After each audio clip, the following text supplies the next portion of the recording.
The Void, Series 1, Episode 6, The Afflicted, by Richard Marcus Powell, Chapter 1. Eldon felt the cold bite of the air on his face as the cargo door slowly slid open.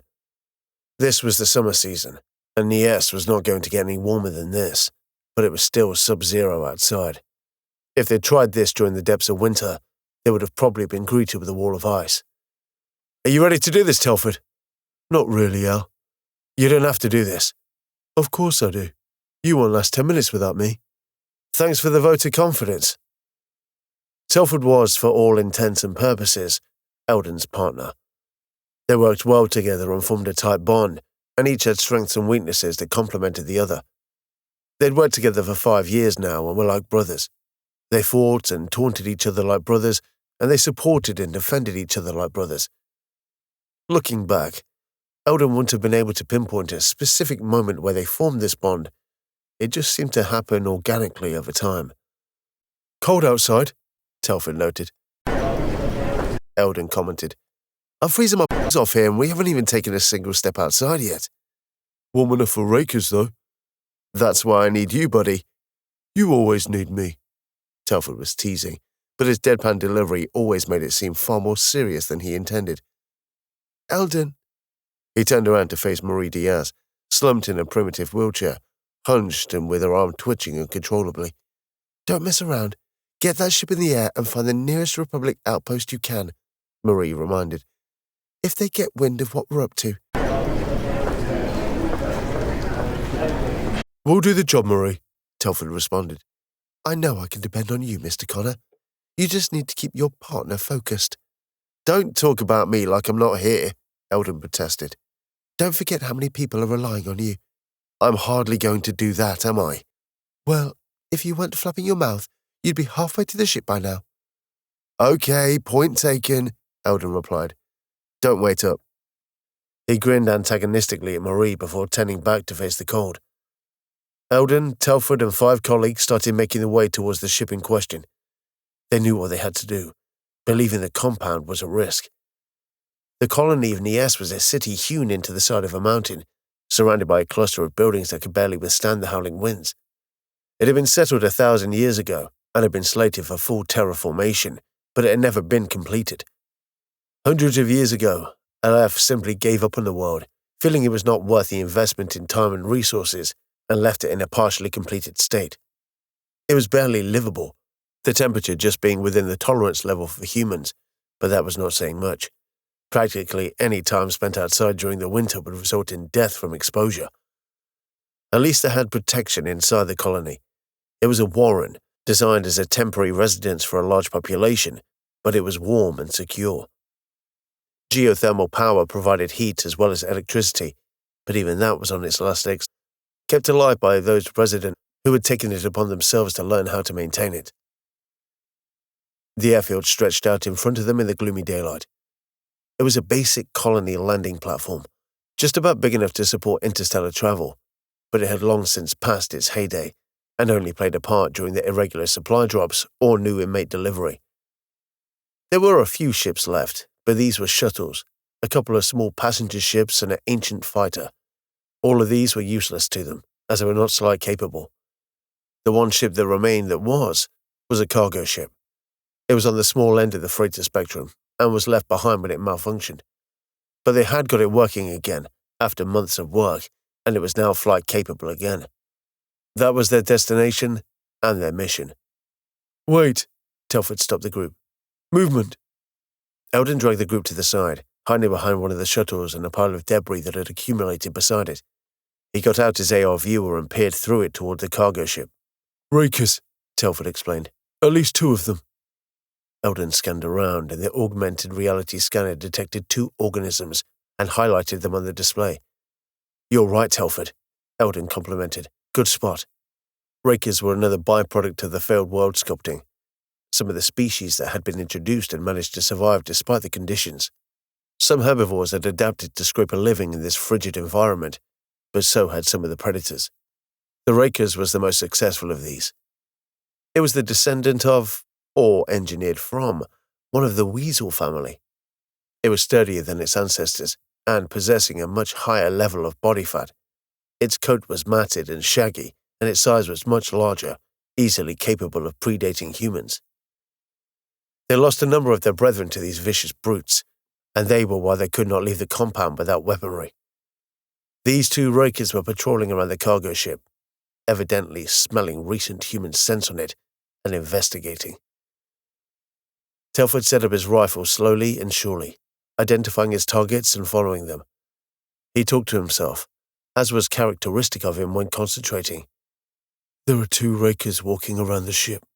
One's gone beyond the ship, and the other seems to be sniffing the undercarriage. I'll have to wait for the other one to come back into view so I can get both of them. His rambling was more than eccentricity, but a characteristic of his condition. It helped him focus, especially in more tense situations. Eldon had found it annoying to begin with, but it didn't bother him now. Now that one is just emerging now. There was a loud rapport as Telford fired. Through the AR viewer, Eldon can see one of the organisms collapse. He had no idea how Telford could make such a deadly shot at this range, but he had done. The other Raker, startled by the sudden noise and the death of its packmate, started to run away from the source of the noise. Telford was not taking any chances, though, and lined up another shot. He took his time, following the path of the creature and breathing shallow so not to disturb his aim. Another rapport rang out and the Raker yelped. "Fantastic shot, Telford!" "No, it's not. It's just injured," Telford explained, dismayed by his miss. "I'll have to go and kill it now. If I don't, it'll be a threat to the others, or it'll die a painful death." Eldon knew why he was sad. Even though the Raker was a savage predator, Telford still felt empathy for it and couldn't bear to see it suffer. If only everyone with a talent for shooting could be so compassionate. The group followed Telford's lead as he emerged from hiding. He stalked forward until he was close enough to finish off the creature. He paused for a moment, then shot it dead. "I'm sorry, my friend." "I don't like killing," Telford mumbled. "They're dangerous, but they don't deserve to suffer."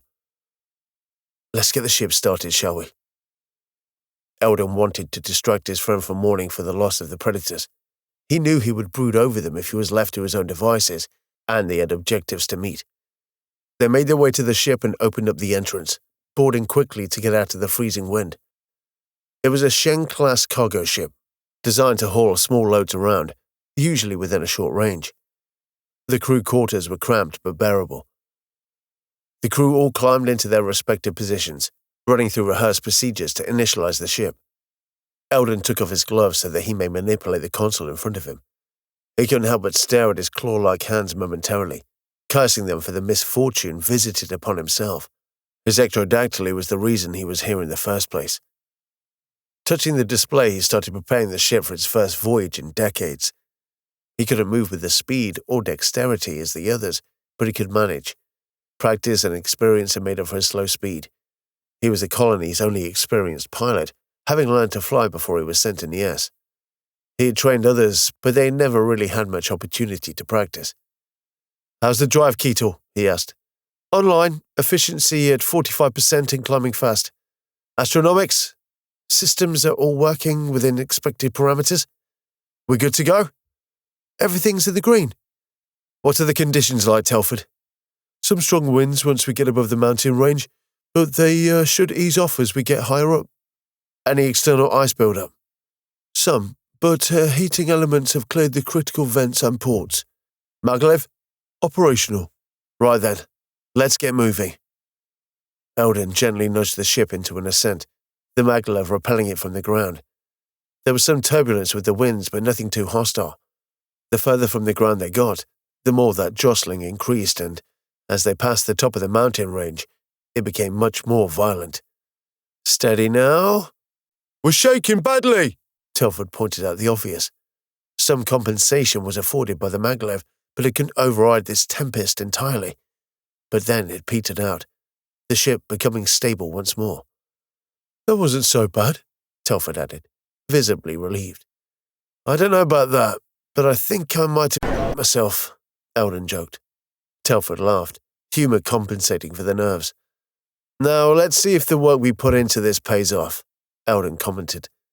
Switching to main drive, The hum of the maglev died away to be replaced by a gentle throbbing just barely perceptible through the floor. Preparing for the slide to the gate. Chapter 2. The journey to Republic space did not take long. One of the advantages of being abandoned at the edge of the Empire meant it wasn't too far from the border, so the journey from Aleph space to Republic space was just a handful of jumps. The drive was starting to struggle. It needed maintenance and refueling. Being a smaller ship, it didn't possess the facility to manufacture its own fuel, and so the drive lost charge over time. This had been one of the main challenges in getting off the ground in the first place. Fortunately, they had some brilliant minds in the colony and some inspired improvisers. And so, they found themselves in the Calico system. It was dominated by a red dwarf star that was surrounded by a system of 12 planets, mostly gas giants. Of the 3 rocky planets, only one was inhabited, and that was only populated by a small group of people maintaining a surveillance installation. The cargo ship drifted close to the gate, the outermost gas giant visible in the distance. A satellite orbited the gate, possessing sophisticated sensor arrays and undoubtedly feeding back the data to the surveillance station. "What do we do now, Eldon?" Telford asked. "We just wait. Let them scan us, let them know that we're not a threat to them. Is that really necessary? We couldn't be a threat to anyone if we wanted to. There's no weapons on this ship," Keitel asked. From their point of view, they've just seen an unknown ship enter the system with no warning, with a trajectory from Aleph space. They're going to be suspicious. "How long do we wait?" "Not long, Telford. Just long enough for them to get a good look at us." "Just send them a message." "Okay then. I guess we've given them enough time," Eldon conceded. "Vanessa, can you link to the comms network?" "Submitting a handshake now," Vanessa responded. "Connected." "Can we send the Republic a message then?" "We can send to the colony in this system and see what they say." "Do we know what sort of colony it is?" "No, it's small though, likely to be an installation rather than a full colony." "Well, let's see what they have to say. Can you record me?" Vanessa gestured to state that she had started. "Republic installation, we do not have a ship ident, but we are a group of refugees looking for sanctuary. We can't go much further, so we would appreciate any assistance you could provide us." "This is Calico Station. What was your point of origin, pilot?" "We have come from the NES system seeking help." "NES? In Aleph space?" "Yes." "What is your name, pilot?" "Eldon Lang." There was silence for a good 30 seconds. "Okay, Lang, make your way to Calico 9 and dock there. Make no effort to leave the system, or you will be subject to apprehension." "Acknowledge." "They've closed the channel," Vanessa reported. "Talkative bunch," Eldon commented. He set course for the 9th planet of the system and pushed the ship into a slide towards their destination. "We're in trouble, Eldon. They want to arrest us." "Don't worry about it, Telford. They're just being cautious." They emerged from the slide close to the 9th planet. They could see it was little more than a barren rock and not exactly a hospitable world. 2 moons orbited close by, companions to a dead world. "Picking up the station beacon." Eldon piloted the ship towards the beacon, soon noticing the giant structure. It was an O'Neill cylinder, with an environment spread across the inside circumference. These cylinders were often constructed as a means of providing a suitable environment for the crew when their planet below could not sustain them, with space for farms and rivers, and even natural oxygen production. At the end of the cylinder were docking stations and hangar bays. The station had sent them a message indicating which bay to land in, so Eldon cautiously made his way into that hangar and landed the ship. "Well, let's go and introduce ourselves," Eldon suggested. "Better leave your gun behind, Telford. We don't want to scare them." "Leave gun here." "Yes." They exited the craft to find a small welcoming party outside. 10 security guards kept watch whilst 2 people not in uniform waited for them. "Hello, I'm Kim Darrock. I'm the administrator for this facility. Welcome on board," the first man stated. "I'm sorry about the armed escort, but we have to be careful. Which of you is Eldon Lang?" Eldon indicated his presence with a nod. That'll be me." "And how many of you are there?" "There's 5 of us in total," Eldon informed. "This is Telford Connor, Keitel Han, Vanessa Keegan, and Matt Gran." "And you are all refugees from Aleph space?" "Yes, it's not just a matter of us. Nias has an entire colony in dire straits, and Aleph have just abandoned them entirely." "I see. And you're requesting help from the Republic?" Yes, we need help, and it isn't going to be forthcoming from Aleph. There's not a lot I can do to help, but I will pass on your request to the Central Administration. I'll have to record some depositions from yourselves, if I may. Whatever it takes, sir. If you'll follow me, then, Kim requested. Fellows, Gibberton, you come with me. The rest of you can go back to your duties. The security personnel dissembled, leaving just the two to follow the group. Now, while you're here, I'm going to have to ask you to remain in the main habitat itself. Kim Darroch led the group out of the hangar and into a very wide corridor which ended at a train station. Have any of you not been in one of these cylinders before? Telford, Vanessa, and Mac all put their hands up. Are we going on a train? Telford inquired. Yes, we are. It's going the wrong way, Telford noticed. The train faced the circumference of the cylinder, rather than the length of it. We need to match the spin cycle of the cylinder. We can't just walk onto it because it would sweep us off our feet. We need the train to match the speed so we can then walk onto it. It's okay, Telford. I've done this kind of thing before. It's a bit weird, but it works, Eldon reassured. If you'd just take a seat, Kim beckoned. All five of them, the administrator, assistant, and two security guards, all took their seats, and with a little reminder, were encouraged to employ the seat restraints. The doors to the train sealed shut and they could feel the change in gravity within the train as the artificial gravity was turned off. The train started to move forward, slow at first but accelerating quickly. They could feel the gravity returning, but now it was a gravity provided by the Coriolis effect rather than the artificial gravity in the hangar. Despite their senses telling them they were moving forward, there wasn't as much push backwards as anticipated. There was some unsteadiness, but it was easily countered. You can remove the restraints now if you like. This place looks relatively new. I thought they stopped building new cylinders. Oh no, they're still needed, Kim countered. Artificial gravity works fine, but the cylinders and other rotational habitats still have their place. They're much more energy efficient for a start, but their big appeal is the sense of space. It's quite a big bonus for a colony like this, where confinement could become a serious issue. The inner side of the train seemed to slow down, and the outer side sped up. They pulled into a station on the inner side and were prompted to disembark. Did we speed up, or did that side slow down? Telford wondered. We sped up, Telford. Kim led them into another corridor which, at the end, opened out into a massive environment. Eldon could see comfortable dwellings in front of him and farmland beyond. He followed it around as it curved upwards and above. On the opposite side of the cylinder, he could see what looked like an outside gymnasium and a swimming pool. A swimming pool! Telford exclaimed within sudden and unexpected boyish excitement. On the ceiling! Eldon had to admit that the sense of space was gratifying. He'd spent a long time in that compound on the S, and no matter how extensive it was, it always felt like he was inside. This felt like being outdoors. You see the offices over there? Kim pointed out. In the distance, he could see a cluster of buildings built to house the more secure operations of the habitat. Isn't there a closer station? Eldon asked. There is, but it's in a much more secure part of the facility. That was the nearest civilian one, Kim revealed. I'm afraid this habitat wasn't really built for civilian access. I'm just grateful you decided to help us. Well, we couldn't just cast you adrift now, could we? You'll forgive me for a little cynicism, but after the way Aleph treated us, we don't really expect much. If you don't mind me asking, what is the reason for your poor treatment?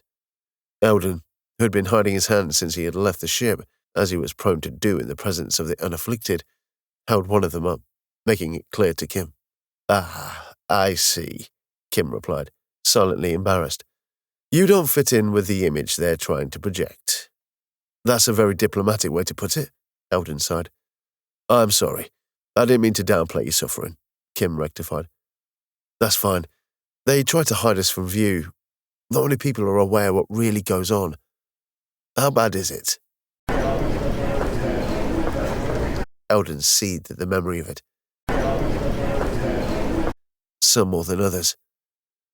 Well, as refugees fleeing from persecution, you should be able to qualify for citizenship. All our citizens are equal and, although we do still have our issues, you'll find it a significant upgrade to before. That's what we're hoping. There's a lot of people depending on us. They drew close to the office building now and could see a large open-plan hallway designed for administration. There were a few people present, but it was quiet otherwise. Yes, well, we'll get and officially record your request and inform the central administration. They will then decide upon the best course of action, Kim stated. I won't lie to you in that it is by no means certain. Violating a left territory is no small thing. How long will a decision take? It'll take a little while, I'm afraid. The downside of a democracy. The wheels can take a while to turn, Kim pointed out. I would expect a minimum of 5 cycles. 5 cycles? It was a delay during which people could well die. But what could he do whilst pleading for one empire to invade another? Eldon just hoped that humanitarian causes triumphed over territorial ones. If it meant the majority of his brethren were rescued, he could live with that. It was a painful compromise, but a necessary one. Anything you could do to speed up the process, I would be enormously grateful.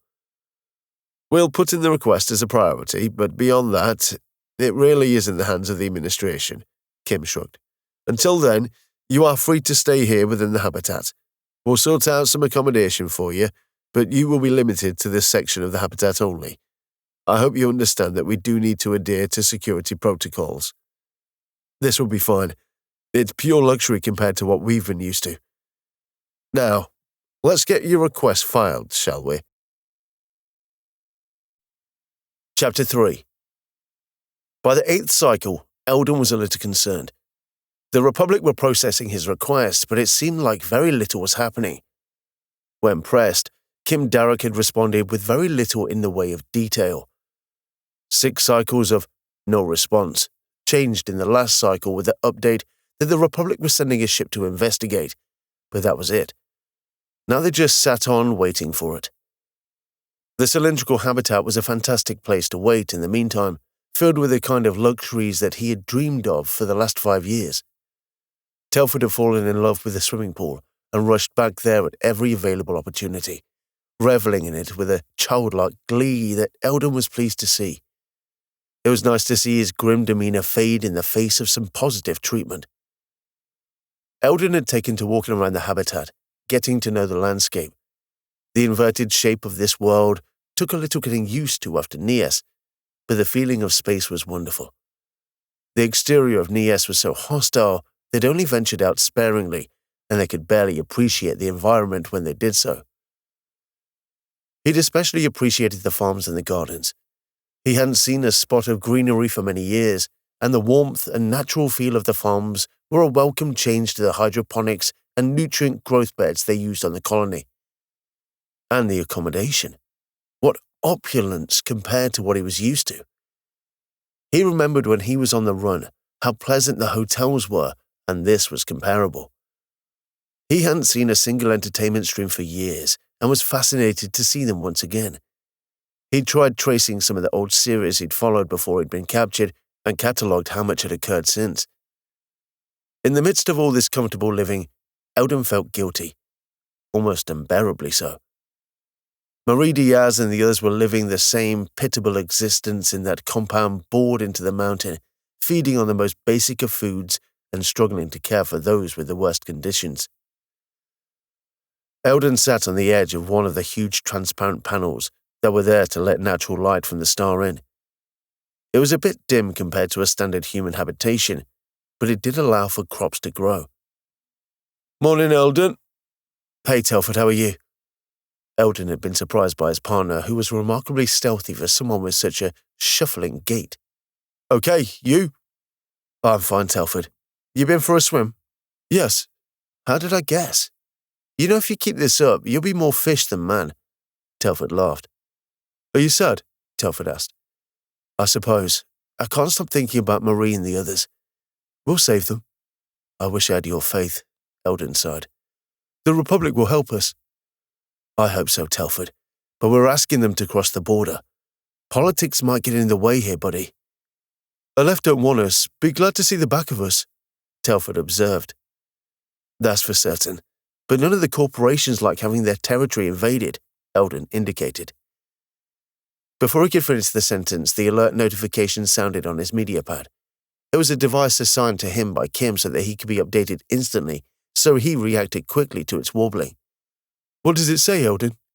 It says the Republic ship assigned to investigators entered the system. We should see it arrive soon. Where can we see it? I guess it would appear at either end of the cylinder.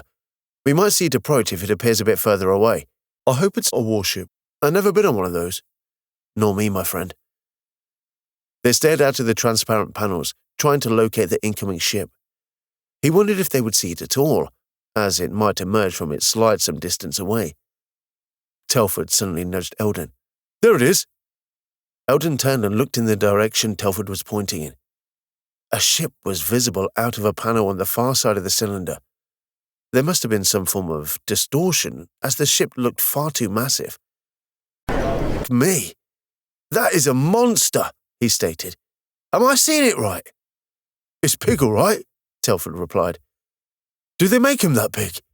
Apparently so, Eldon answered. Let's go and find out. It took them a little while to get to the end of the cylinder, all the time the ship getting bigger and bigger as it closed in. It eventually stopped, foregoing docking at the end of the habitat, possibly too big to connect with the docking station outside. Eldon marveled at it.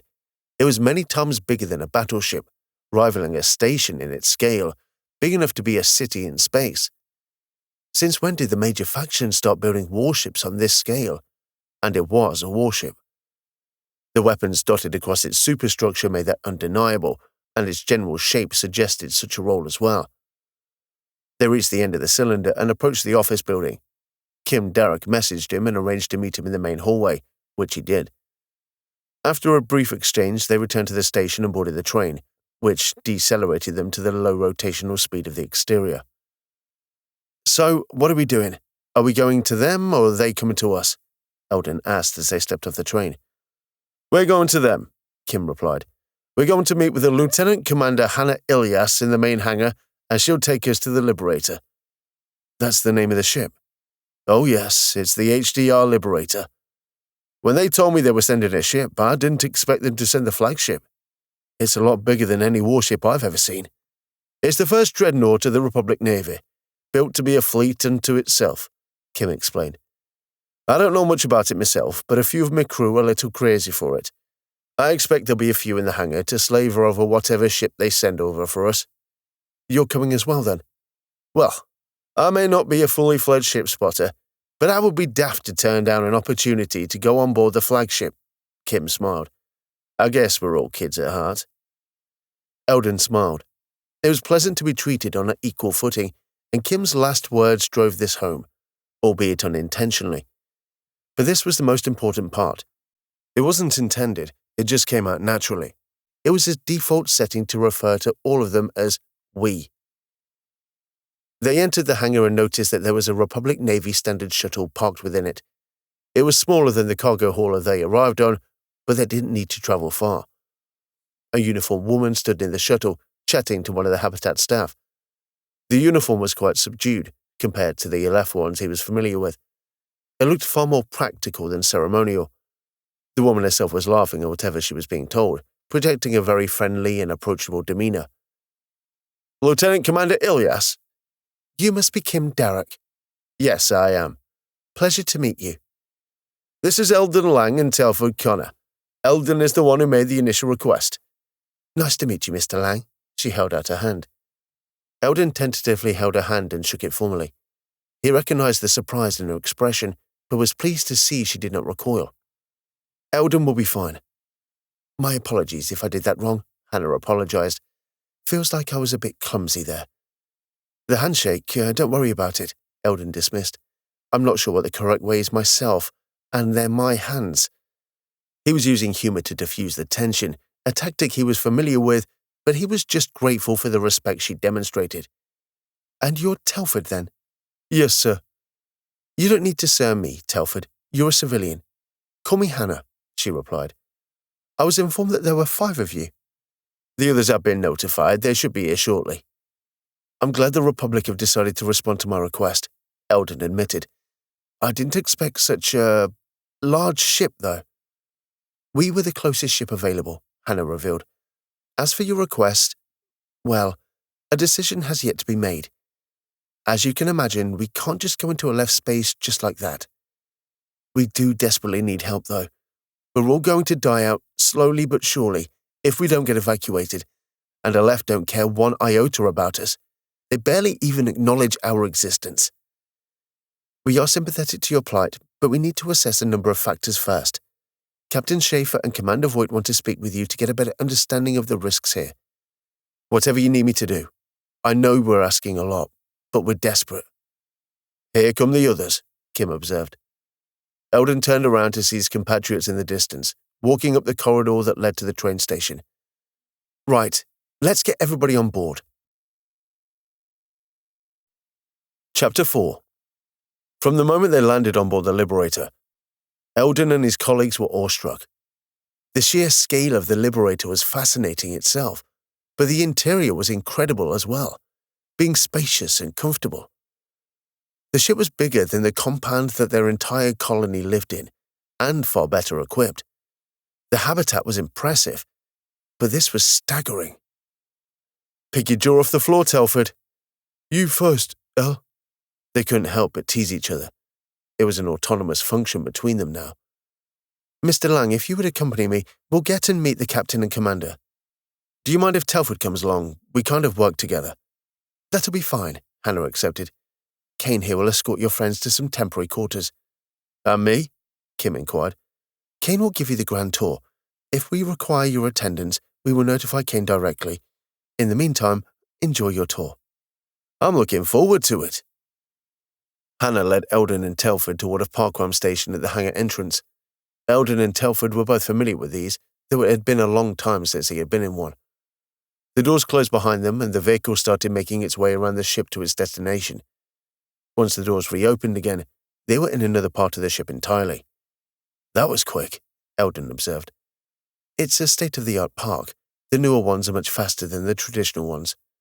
I could barely feel it moving, Telford added. Hannah led them to a conference room and entered it.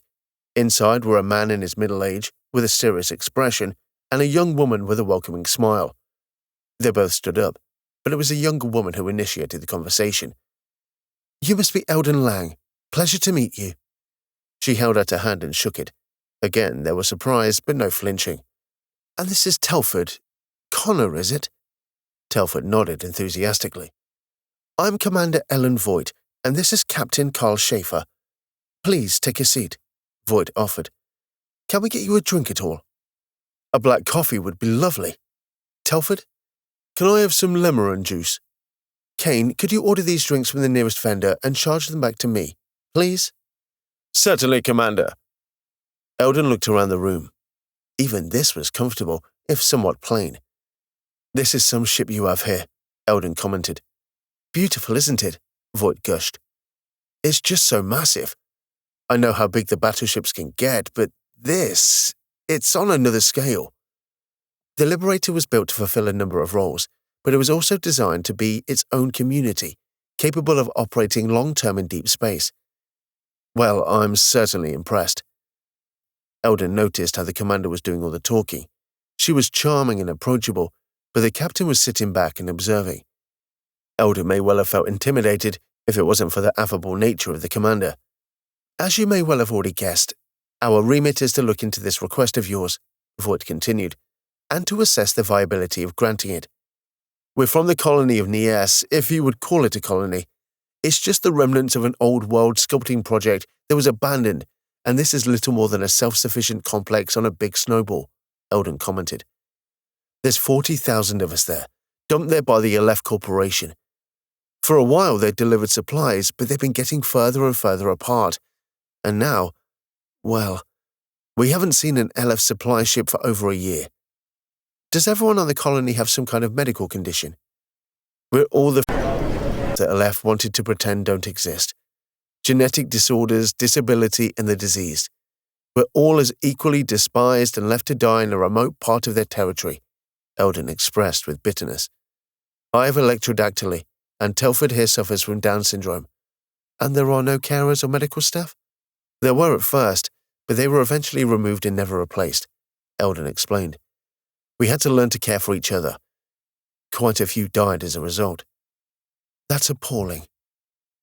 There was a warble from the door and Schaefer acknowledged it, allowing in a caterer with drinks for Eldon and Telford. We're nearly out of medication and our food production isn't keeping up. We're slowly starving and people are starting to die because we haven't the medication for certain conditions. That's why we've come to the Republic, Eldon pleaded. We know the problems it causes you, but we have no choice.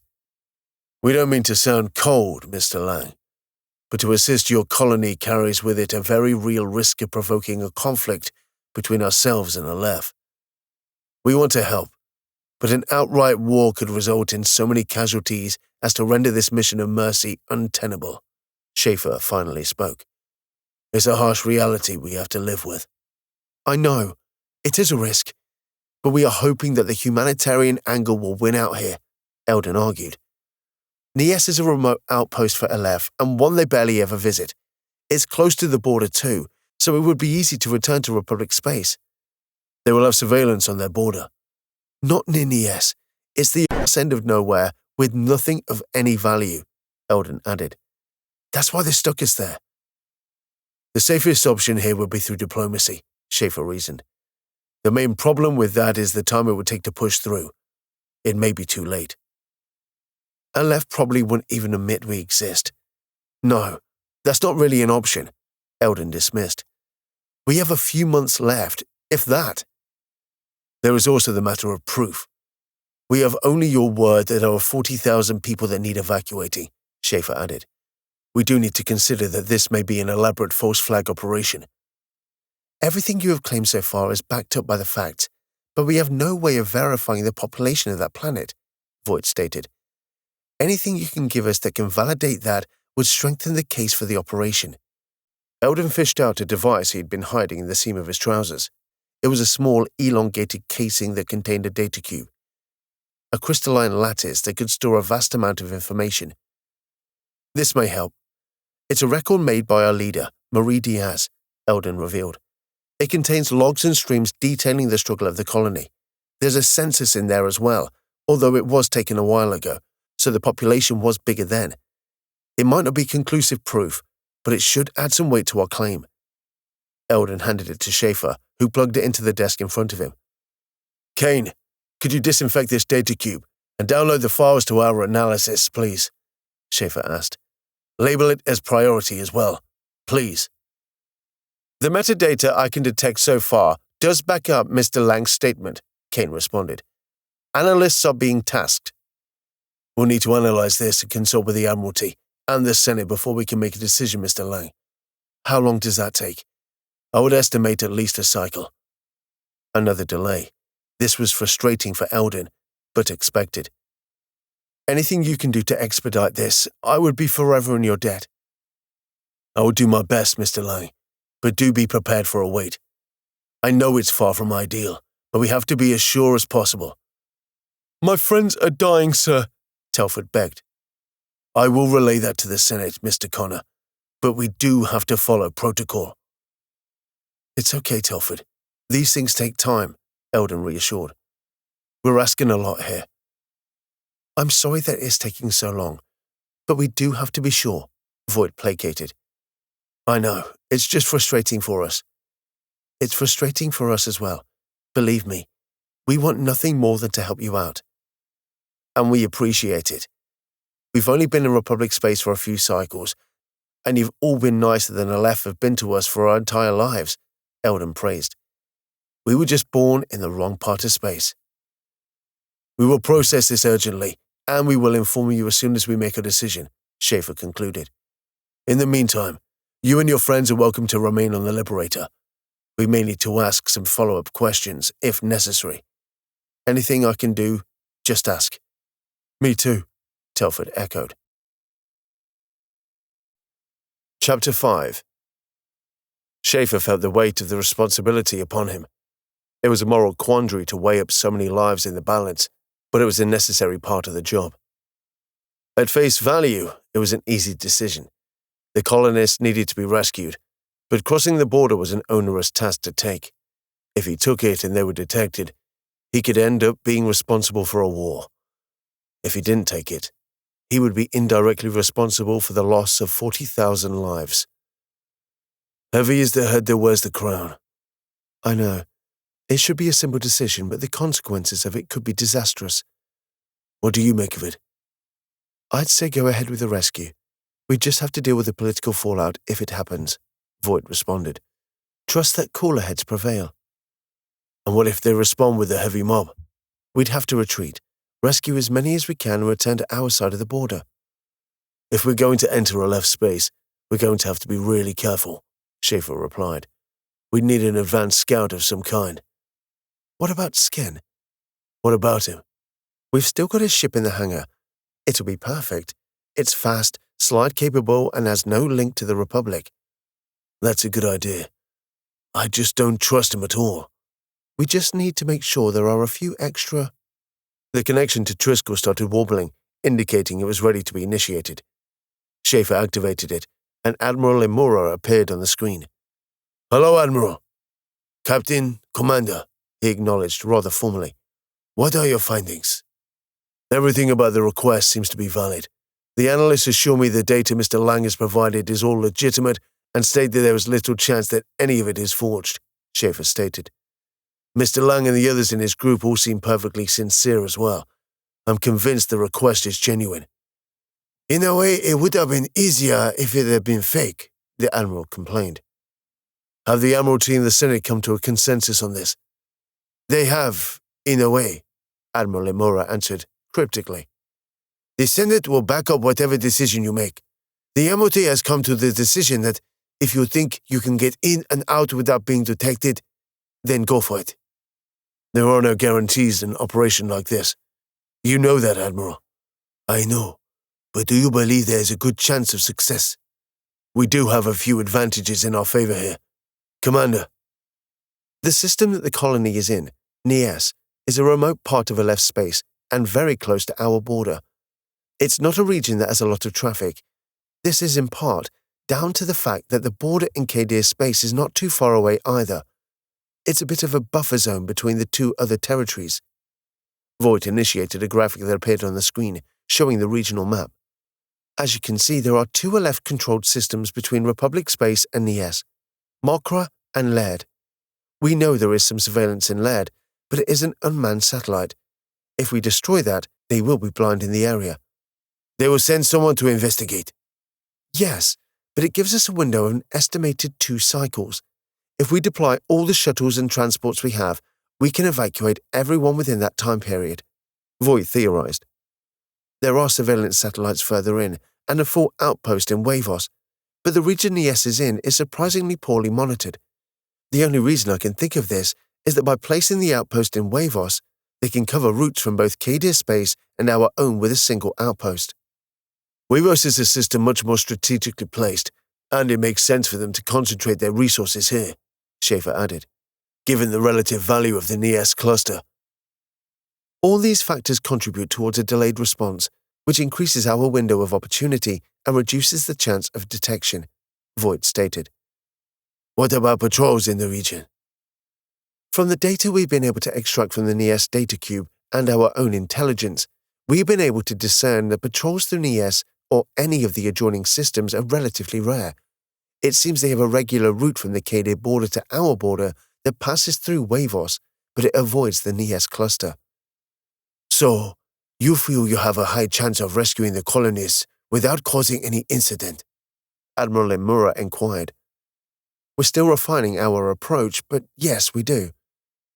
Then you have our authorization to proceed as you see fit, Admiral Lemura granted. Captain, I know you want to save as many people as possible, but remember the priority here. If it looks like you are going to be compromised, get out of there as quickly as possible. We do not wish to provoke the Aleph Corporation at this time. I understand, Admiral. We have been working on a containment strategy, should the worst come to the worst, but it would be best for everyone if we did not have to implement it. I know. We will do our best to avoid placing the Republic in an awkward position. Now, bring as many of those colonists to us as you can manage, and good fortune. Thank you, sir. The connection shut down, leaving Schaefer and Voight to continue devising their tactics. Not a wholehearted blessing, but as close as we're going to get, I guess, Schaefer surmised. difficult for anyone to be certain about, Voight noted. What were you saying about utilizing Skent's ship? It's a perfect cover, given its generic class and appearance, Voight stated. We'd have to use Skent to pilot it, so I suggest we put a number of our soldiers on his ship to keep him focused on the task and prevent him from doing anything untoward. Agreed, Schaefer responded. Anything we can do to keep an eye on him should be implemented. We should hide a tracker on his ship just in case. His ship doesn't have the firepower to destroy the surveillance satellite, but it can deploy an ECM spec bang once it jumps through the gate. The resulting flare should blind the satellite temporarily, giving us the time to jump in and destroy it. Good. That'll minimize the chance of the Liberator being identified. This should give us a clear run to Nias, but we'll need Skent to sit in the Tennisian system to observe what comes in from Wavos. That way, we have advance warning of any incoming fleets. We should have enough time to get ahead of them and make it back to Republic space before they can catch up to us. Having a neutral-appearing advance scout is a much better option. They don't even have to try and hide, Schiff mused. I want the soldiers to check in frequently. If they miss a check-in, we assume they have been compromised. Should we inform him of that? I think so. He's smart enough to know we'd do something of that nature, and him knowing might dissuade him from taking a negative course of action. Okay, this looks more robust now. We have to think about adaptability. The default action should be to return to Republic space. We only fight if we cannot escape, but by that point, it becomes a much more serious situation. We do have some e-war capabilities, so it may be possible to prevent them from communicating with their command structure. We should never rely on such things, though. Countermeasures have a nasty habit of being countered. Point taken. No, we only fight if there is no other alternative. It only takes one confirmed sighting to spark an incident, Schaefer reasoned. We run, even if it's a single civilian ship. Bit rough on those we leave behind, but I can see that may well need to be the case. Good. I believe we can do this successfully. Do you have any further observations? No, I agree we can do this, Voight concurred. We keep our eye on Aleph activities, we should be fine.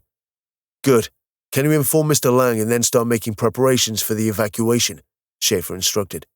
I'll work on the infiltration and exfiltration, and speak to Mr. Scan.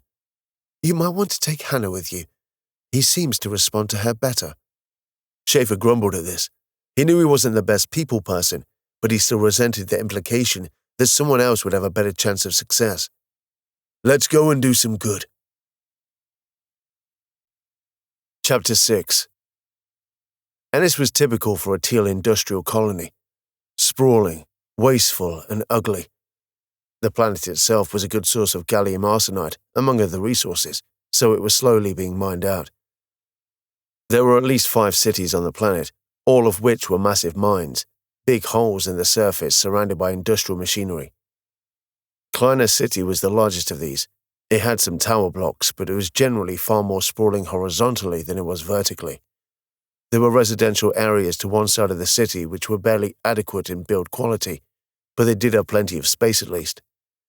The commercial district lay next to this, but it did seem to focus on food, fire, water, and giving the city a frontier vibe. Base housing next to base desires. Mira Kandor stood in a dirty street in the commercial zone. The suns were causing a great deal of glare, so Mira polarized the filter on his helmet to screen out most of it. The atmosphere was unbreathable, but exposure to it wasn't harmful in any way, so most people wore breather masks rather than full face masks. The street itself was literally just flattened rock, the surface made smooth. Buildings lined it, constructed from prefabricated units that looked serviceable, but very generic. The one thing that differentiated the building was the form of glamour that was attached to the front in order to entice customers in. Sophisticated holograms danced around in the vulgar street, the technology contrasting with the aesthetic. Mira noticed someone slumped against one of the buildings, rendered insensible by some soporific, slowly running down the air supply. If that person didn't come too soon, they would suffocate. Not his problem, though. He passed by, walking through the hologram of a disinterest. 2 women emerged from the entrance, laughing raucously as they did so. The only other type of establishment on this street were bars and other venues of intoxication. There was little that was off limits here. It all served keeping the workforce happy and, as a result, keeping production high. Alcohol, soluble blue, tremble, drift, and all manner of narcotics were available, and freely on sale. As long as the workforce kept working, anything goes. Mining had changed little in a millennia. Not in its fundamentals, anyway. The labor was mostly automated these days, but people were still required to supervise, maintain the machines, and program the robots. There were also plenty of occasions where humans were cheaper to use, or more versatile than their electronic replacements. Mira found a bar named the Cluster and entered. He had to wait as the airlock sealed and pressurized before it allowed him egress. The inside was dark and seedy, the former a deliberate contrast to the exterior, and the latter a result of the clientele. Mira had seen a million bars like this across the galaxy. Where it was different was with the products on sale. He could see one person sat in a booth who was clearly on drift, almost entirely static and numb to the world.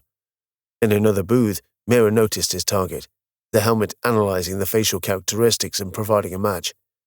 The target was a criminal wanted by the Teal militia for a number of crimes. Nothing too heinous, but a lot of money was involved, and that drew the ire of the authorities. Confidently sitting opposite the fugitive, Mira studied him. The man looked up with a mix of anger and curiosity. Son of Rees, I'm Mira Kandor, authorized SAPAC working on behalf of the Teal militia. You can come with me willingly, or I can drag your carcass out of here. Sauna closed his eyes in resignation. I knew one of you would catch up with me eventually. You should have known there's no bigger crime than embezzling from the corporation. Mira pointed out. And you stole a lot. Yeah, I did. Sauna smiled, reveling in a little bit of glory. It doesn't have to be over yet. Depends on how willing you are to a deal. What are you offering? Valuable information in exchange for forgetting you ever saw me. How valuable? Worth around half what I stole. That's significant. How much higher than what you get from me? So, what is the information? I'm here to meet with someone. He was going to smuggle me into young space, but that's an option you've just taken off the table. What's the name of your contact? Kia Sullen. Mira checked the SAPAC network, checking known criminals' names and their associates. It didn't take long to find a match. That's a generous acquisition fee, Mira commented. If I help you catch him, you forget you ever saw me. How about I take the pair of you into custody? You'll never find him without me. I don't need your help, and I think you're mistaken about what I'm authorized to do. Mira corrected. What? Teal SAPAC Apprehension Code allows me to use any method I see fit to extract confession or information from a wanted fugitive. I can do all I want to get that information. Not a reliable means of getting information, Sauna floundered. Only if you're doing it wrong. Sauna went pale. He'd gambled on a SAPAC being greedy, but not quite so ruthless. He hadn't even considered the possibility that a SAPAC would him for the information. He realized his confidence was trumped by his naivety. Now there are two alternatives here. You tell me everything you know about Kia Sullen freely, and I take you in peacefully. Or you can resist and suffer until I get what I want, and I take you in anyway. Mira offered. Sauna stammered. Perhaps you're not aware of my reputation. Mira reasoned. Is anyone in this bar familiar with the name Mira Kandor? Yeah. Notorious SAPAC bounty hunter scam. One man sat at the bar piped up. Real rep, supposedly. Would you say he's got a reputation for extreme violence? That's the legend. These things tend to be exaggerated, though. Could you come here for a moment? Why? If you would, I just want you to read something. Nervously, the barfly stood and walked over to the booth. Can you read the name on this ID? Mira stated, holding out his arm with an official ID embedded into the armor. Oh, the man gasped, taking a step back. Mira found these reactions gratifying. It didn't matter what the man stated beforehand. The reaction he gave as he read the name was perfect, unsettling the target even more. The fear his reputation generated did half the work for him, and it didn't matter if you believed in it or not. It still worked. It's okay. I'm not after you. Mira refocused on Sauna. The man was sweating profusely and desperately twitchy. I'll give you everything I have, Sauna gambled. Problem with that is the transfer of money. Firstly, it requires me to put trust in you, and secondly, the transfer is auditable and traceable. I'll be placing a target on my own back, Mira argued. SAPACs get a lot of autonomy, but the trade-off is scrutiny. Sauna wheezed. Mira could see the anxiety was starting to suffocate him. It's an easy decision. Take a breath. Don't me, Sauna pleaded. Then give me what I want. I was going to meet Keir Sullen in the engineer's alehouse tomorrow, around 14 in the evening. Good, Mira answered. That wasn't so hard. You didn't just submit yourself to decades in prison. You did that when you committed the crime in the first place. Mira chastised. But if you were hoping that Sullen would get you to safety, you were going to get a rude lesson. Sullen's a first and foremost, and you would have ended up being worked to death like so many of his victims. What? There's no honor amongst thieves. Precious little amongst anyone. Minor criminals like Sauna Vries were easy money, but not particularly profitable. Still, they made the majority of the work, not sordid people, but selfish and casually callous. Keir Sullen was an altogether different proposition. This was a truly venal character, someone who suffered absolutely no remorse when selling people into bondage, often participating in the abuse itself. You might be going to prison, but you can survive that. Your future would have been very limited with Sullen. Keir Sullen was the kind of criminal that inspired fear and that perverse form of loyalty where people obey and hide him out of deference rather than respect. As such, he commanded a hefty acquisition fee, and this attracted the attention of those SAPACs with ambition. But even without the bounty, Mira Kandor would have tracked Sullen down. Mira had a deep loathing for this specific kind of misanthrope. No, loathing was too light a word for this feeling. Even hatred seemed too tame. The emotion was so fierce and primal it defied logical explanation. I've got transport at the end of the street. We are now going to stand up and walk to it. If you give me any trouble on the way, I will shoot you in the legs and drag you there. You understand? Sauna nodded with resignation. Good. Now stand. Chapter 7. Sat on the gateway to Laird, they stood at the threshold. The next action took them into enemy territory and placed the Republic at risk. Schaefer stared at the main display in the control center, which focused on the gateway itself, the massive structure dwarfing the enormous dreadnought. Another stream was projected on a smaller display showing Namor Sken's ship, the Subspace Phoenix, holding position outside of the Liberator. It was a tiny ship next to the dreadnought, but it was capable of performing the task required of it. Mr. Sken, are you ready? Schaefer had packed the Subspace Phoenix with troops. Their purpose was to keep an eye on Sken, but they also served as a backup option should they ever need to deploy a small team, and this is how they sold it to Sken. Surprisingly, he took it all in his stride and contested nothing. I am ready, Captain. Jump. The Subspace Phoenix activated the jump gate and disappeared, hurled light years toward another jump gate at phenomenal speed, leaving normal space to traverse the conduit. There was a period of silence that ensued as they waited for confirmation. Success. Station blind, Sken reported, indicating that ECM deployment had been successful. Sken's message was succinct and intended to be so. It was unlikely that such a quancom could be intercepted, but better to assume it could be and keep messages vague. Pilot to Wimmy, jump, Schaefer ordered. The Liberator started to jump, its larger mass requiring additional computing in the jump gate, and therefore additional time. There was the familiar shake as it entered the conduit between points in space-time. They emerged in Laird, appearing suddenly a short distance from the surveillance satellite. Fire! Destroy the satellite! Lieutenant Hanneman on fire control relayed the command to the artillery positions. They all fired simultaneously, decimating the satellite, the raw power in the Alpha strike ripping it apart. Finish it off! Leave nothing behind! A second round was fired, annihilating what was left. Mr. Sken, proceed ahead and take up positions on the Wavos gate. Yes, Captain. So far, Namor's scanner performed exactly as he'd asked. Schaefer was pleasantly surprised by his compliance. Still, the operation had only just started. Judgment could be reserved until completion. The slide to the Mokra gate passed without incident, as did the actual jump. The subspace Phoenix, having such low mass in comparison and impressive engines for the size of the craft, pulled away, getting ahead of the Liberator. The crossing of Mokra was even less eventful, being a system with very little in it beyond its star.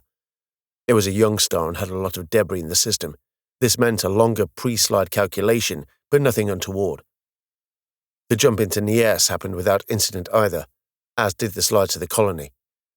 They arrived in high orbit, aligning itself with the compound on the surface. The inbound journey had been so quiet, it made Schaefer suspicious. He was well aware of his tendency to be a little paranoid in these situations, but a little paranoia was good to have. It kept him alert to danger. "What are the conditions around the colony, Doctor?" -5. Cold, but nothing that will affect the shuttles in any way. There's some wind shear possible in the upper atmosphere which can cause a significant amount of turbulence, but this can be countered, Denham Richt replied. Preliminary analysis suggests this is the warmest it gets on this planet. "An ice-ball world, then," Schaefer noted. "Not much will grow on the surface, and farming would be nigh on impossible without advanced equipment. Is this a partial terraformation?" Evidence does point towards that. It looks like they gave up at some point and left it in this state. "Is it safe for the landing parties?" "Going back and forth will be a little difficult due to the high winds, but yes, it is safe." "Okay then. Commander, deploy the evacuation fleet." "Acknowledged, Captain." Voight sat in the back of one of the shuttles heading towards the surface. Eldon and Telford sat opposite her. She watched the fleet deploy through the transparent hull. All of the Liberator's ships were deployed.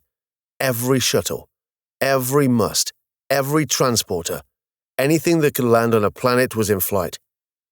She knew Major Varma was on one of the musts with a squad of his soldiers, their purpose to secure the landing zone and protect against the indigenous wildlife. "It looks pretty desolate," she observed. "It's a frozen hell," Eldon described.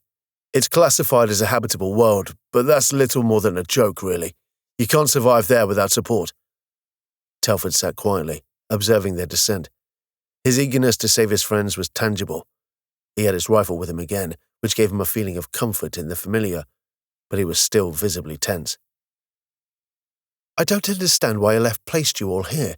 There must be much better candidates all over the territory." "There are. They can number in the hundreds of thousands," Eldon observed.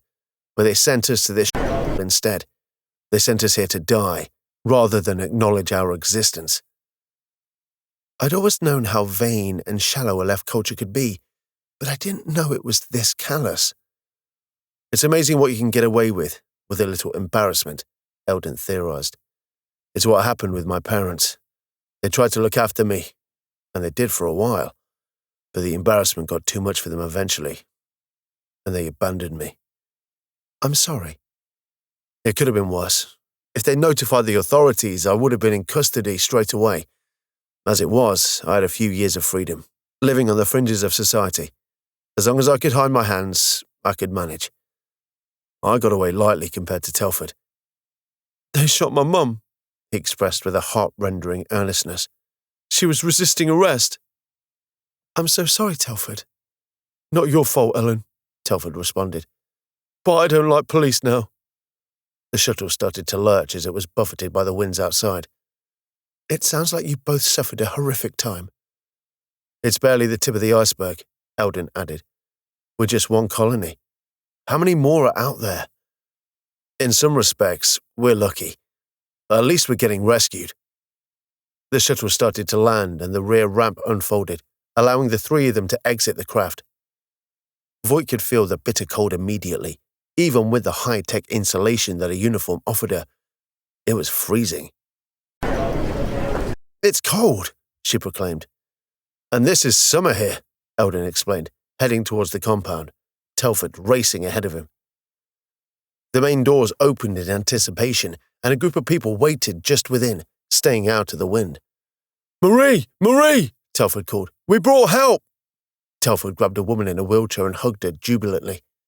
"I knew you would, Telford," she congratulated, weakly hugging him back. We can always rely on you. Are you Marie Diaz? Voight asked. I am. Eldon has told us all about you. All good things, I hope. He tells us you're the leader here. I do what I can. You, the captain of the ship in orbit? Second in command. I'm Commander Ellen Voight. Pleasure to meet you, Marie answered. I have to admit, I'm surprised you came. We couldn't ignore a plea for help, but, as you can imagine, we're not exactly welcome here, so time is of the essence. Of course. Eric, Onoya, can you start getting everyone organized? The command initiated activity amongst the others, who started talking amongst themselves, doling out tasks to be performed. Take the sickest first, Marie requested. We will. Medical workers and paramedics started to arrive from the other shuttles and transports and started to coordinate with the colonists. The noise in the vicinity escalated very quickly. How many are there in the colony? The data you sent stated over 40,000. There's around that, but slowly declining, Marie explained.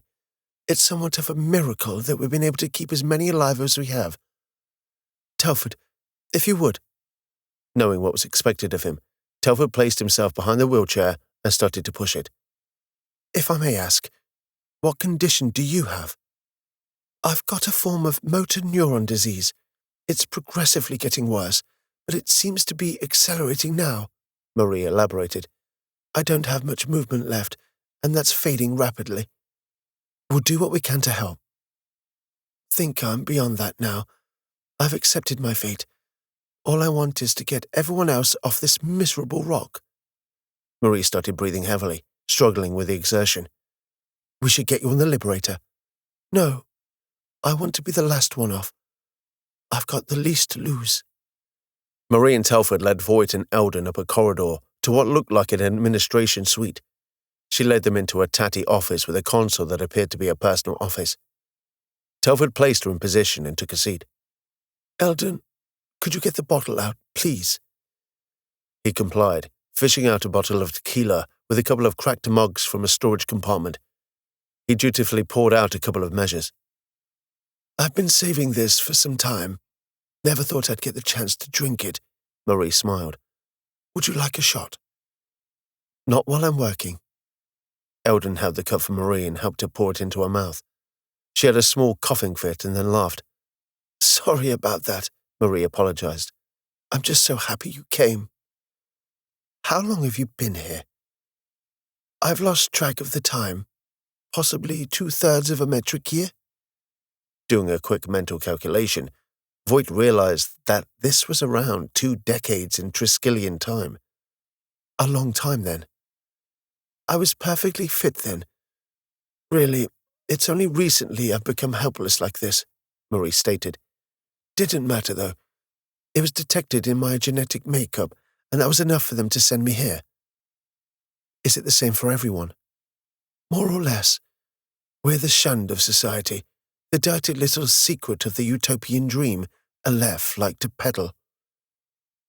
I didn't know it was so bad for the sick and disabled in Aleph. Oh, it gets worse. Much worse, Marie warned. We're the ones granted clemency. Many get instead. They think it's more merciful than having to live with such an imperfection. Telford here, had he been assessed by a different doctor, would have been quietly. Fortunately, he got someone who thought differently. This revelation hit Voight. Abandoning the most vulnerable people to an inhospitable planet was callous enough, but to actively those whose crime was to be ill, this made her angry, filling her with an intense loathing for the people who would consider such actions as mercy. How long has this been going on? I don't know. Could have been going on the whole time, all the way through Aleph's history. Hundreds of years, possibly thousands. Could easily be in the millions. The scale of the crime hit Voight and her stomach sank. This wasn't just a heinous crime against the sick and vulnerable. This was a... How do we not know this? Like I said, Commander, it's surprising what you can get away with a little embarrassment, Eldon reminded. It sounds trite, I know, but people are surprisingly motivated to avoid that level of social embarrassment. Easy to keep something hidden when people are willingly looking the other way. It's so deeply ingrained into Aleph culture, I doubt many even think about it. Unbelievable. Why go to all these extremes when they could heal you? They fear contamination through genetic inheritance, Marie indicated. We live in a culture that reveres cosmetic surgery and sees it as normal, and yet they withhold treatment from us because of their irrational fears. It's been bred into them, all by an elite filled with self-loathing and generations of body hopping into flesh suits created to be perfect specimens. An alarm started sounding, prompting Voight to ready herself. It's okay. It's just an alert to inform everyone to assemble in the main complex, Marie informed. This is all just so sickening, Voight spewed forth. I thought it was bad before, but this... It's what we have to live with here, Eldon responded. For as long as we live. Do you know how long we have to evacuate? Marie asked. We estimated about 2 standard cycles at most, but it could take longer depending on the status of the population. The more special needs there are, the fewer we can take in each shuttle. Voight could see Marie doing some internal calculations, weighing up the options to hand. Maybe I need to rethink our priorities. Maybe we should get the more able on board first. It'll give more people a chance to survive, Marie reasoned. Damn, I hate having to make such decisions. You want me to get my people to prioritize that way? With some hesitation, Marie nodded. Voight contacted her subordinate. Lieutenant, could you prioritize those who take up less room on the shuttles? If we need to leave in a hurry, we want to save as many as we can, she ordered. If there is an urgent medical need, then they do get prioritized. What will happen when we get to Republic space? Marie asked. All of you will be granted citizenship, but I'm not sure beyond that. Those who require constant care will probably be relocated into care villages, where they can receive the supervision they need. They're not hidden away, are they? No, they're located all over. They're usually in more populated locations, as it makes it easier to get the skills they need. Good. I've heard good things about the Republic, and I want them to be true, but you can understand my cynicism. We try, Ms. Diaz, Voight sympathized. Those conditions we can treat, we will, if the individual wants it. We do encourage people to take an active part in society, so those who want to will be given every opportunity to integrate. That sounds good, Marie smiled. Nothing would please me more to know that people like Telford and Eldon here will be accepted as equals. Ours isn't a perfect society, Miss Diaz, but we work towards it. I can't promise that everything will be sunshine and roses, but you will, at least, get an opportunity. I prefer an imperfect society, striving to be one over a perfect society that ensures its perfection by inhuman means, Marie retorted. So, can you coordinate the evacuation from here? Yes, the computers we managed to keep running, so we've got full access to the systems, Marie revealed. There's a number of automated systems we can activate from here that will assist in the evacuation. Good. Anything we can do to expedite the process will get us back to safety sooner, Voight stated. What do you need me to do? Chapter 8. Patience was essential when hunting dangerous individuals. No one like Kia Sullen operated in a vacuum. They couldn't afford to. Alone, they were weak and vulnerable, so they needed a retinue. Mira located Kia at the expected rendezvous with Sauna Vries. Kia himself didn't show, but Mira recognized his cohort straight away. They were not subtle. From them, he was able to trace his way back to Kia, observing them from a distance. The strength of his gang was problematic. He couldn't take them all on simultaneously. No. The smart thing to do would be to whittle away at the numbers and bring the odds into his favor, not theirs. But how do you do this without Kia getting wind of this? Mira had to watch their movements to determine a pattern and work out a strategy. As he monitored them, he determined that routine was important to them. It made them feel safe when they could control their surroundings. They would be assigned tasks sometimes, like meeting with unsuspecting fools like Sauna, or being sent to acquire ships and fly them off-planet. Mira had no doubt that those ships contained humans being trafficked elsewhere. Customs were not interested, undoubtedly bribed or coerced in some manner. It was difficult for Mira to watch the ship leave, knowing it was occupied, but he couldn't risk a direct confrontation there. Too many of Kia's henchmen were around. Still, Mira made sure to obtain all the details he could about the ship. He'd pass them on to the authorities afterwards. Still, in all likelihood, those were doomed to eke out their lives at the whims of others. Even though he burned at the thought of letting the go, it did have the advantage of reducing the gang's numbers present on Ennis. This made his task easier. There was around 30 of them now. Still a lot, but definitely easier than 50.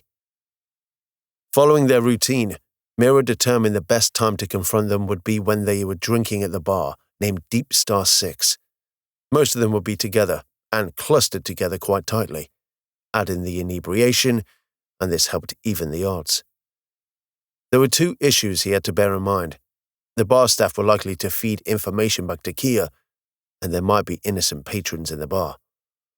This meant he had to be quick. No random discharges, no wasted shots, and everything on targets. They all had to die before they could return fire and place anyone else at risk. As for the bar staff, he had a plan for that as well. And the authorities? The local militia could be controlled as he was on official business, and he did have the backing of the corporation. There was a chance that there was corruption in their ranks, so the fewer who knew, the better. Mira waited outside the Deep Star 6. He knew there was at least 26 of the gang in there, and they had been for a while now. Their senses would be quite dulled now, slow to react and unaware of their surroundings. He could only see inside using surveillance from the internal cameras. The gang didn't seem to care about the cameras, but this was their home turf. It had been a while since everybody arrived, and he guessed no more would be turning up tonight. There were a couple of customers who were not related to Sullen's gang, but Mira reasoned that it was not going to get any quieter, not tonight. The establishment was well known as a criminal haunt, so their presence was in contravention to good sense anyway. Violence was going to happen sooner or later. All he could do was try to minimize it. He could see at least that they were keeping away from the criminals. They were clearly raucous and belligerent, and good people kept clear of such toxic behavior. That fear of these thugs isolated them enough to give Mira a clear target set. Mira strode up to the building from his vantage point. He could hear the revelry inside and how boisterous it was getting. It was clear that more than a few were fairly drunk. Lecherous laughter could be heard from within. He stepped into the airlock and waited for the pressure to equalize. He would have to act fast as some may recognize his armor. It was unusual enough that its look had become associated with him, and he wanted to avoid any instant recognition. Inside, it was dingy, much like the bar he'd cornered Son of Reason. Mira's helmet self-calibrated to provide a clear view of the scene, as well as identifying any weapons it could detect. He could see the barman react to his presence, but at this point, he was already raising his weapon, nestling it against his shoulder. Without any warning or indication, Mira started firing the assault rifle, blasting bullets into the assembled gang with no hesitation or remorse. By Mira's book, these were hardened criminals involved in the... They deserved no less. The Elgin Rainmaker was an assault rifle made with maximizing projectiles fired per second in mind. The clip was even constructed to house a vast number of projectiles, sacrificing power to reduce the size and fit more in. This made the Rainmaker good for a blitz, but not much else. Against a group densely packed like this, the Rainmaker was perfect, being little more than a directed spray. Even so, Mira focused fire very carefully, letting it out in short bursts, mowing down the gangsters in a controlled fashion. There was little in the way of reaction, and few of them were able to even register their own murder. 16 of them fell without a response. Not all of them were outright killed, but they were temporarily incapacitated, which was fine.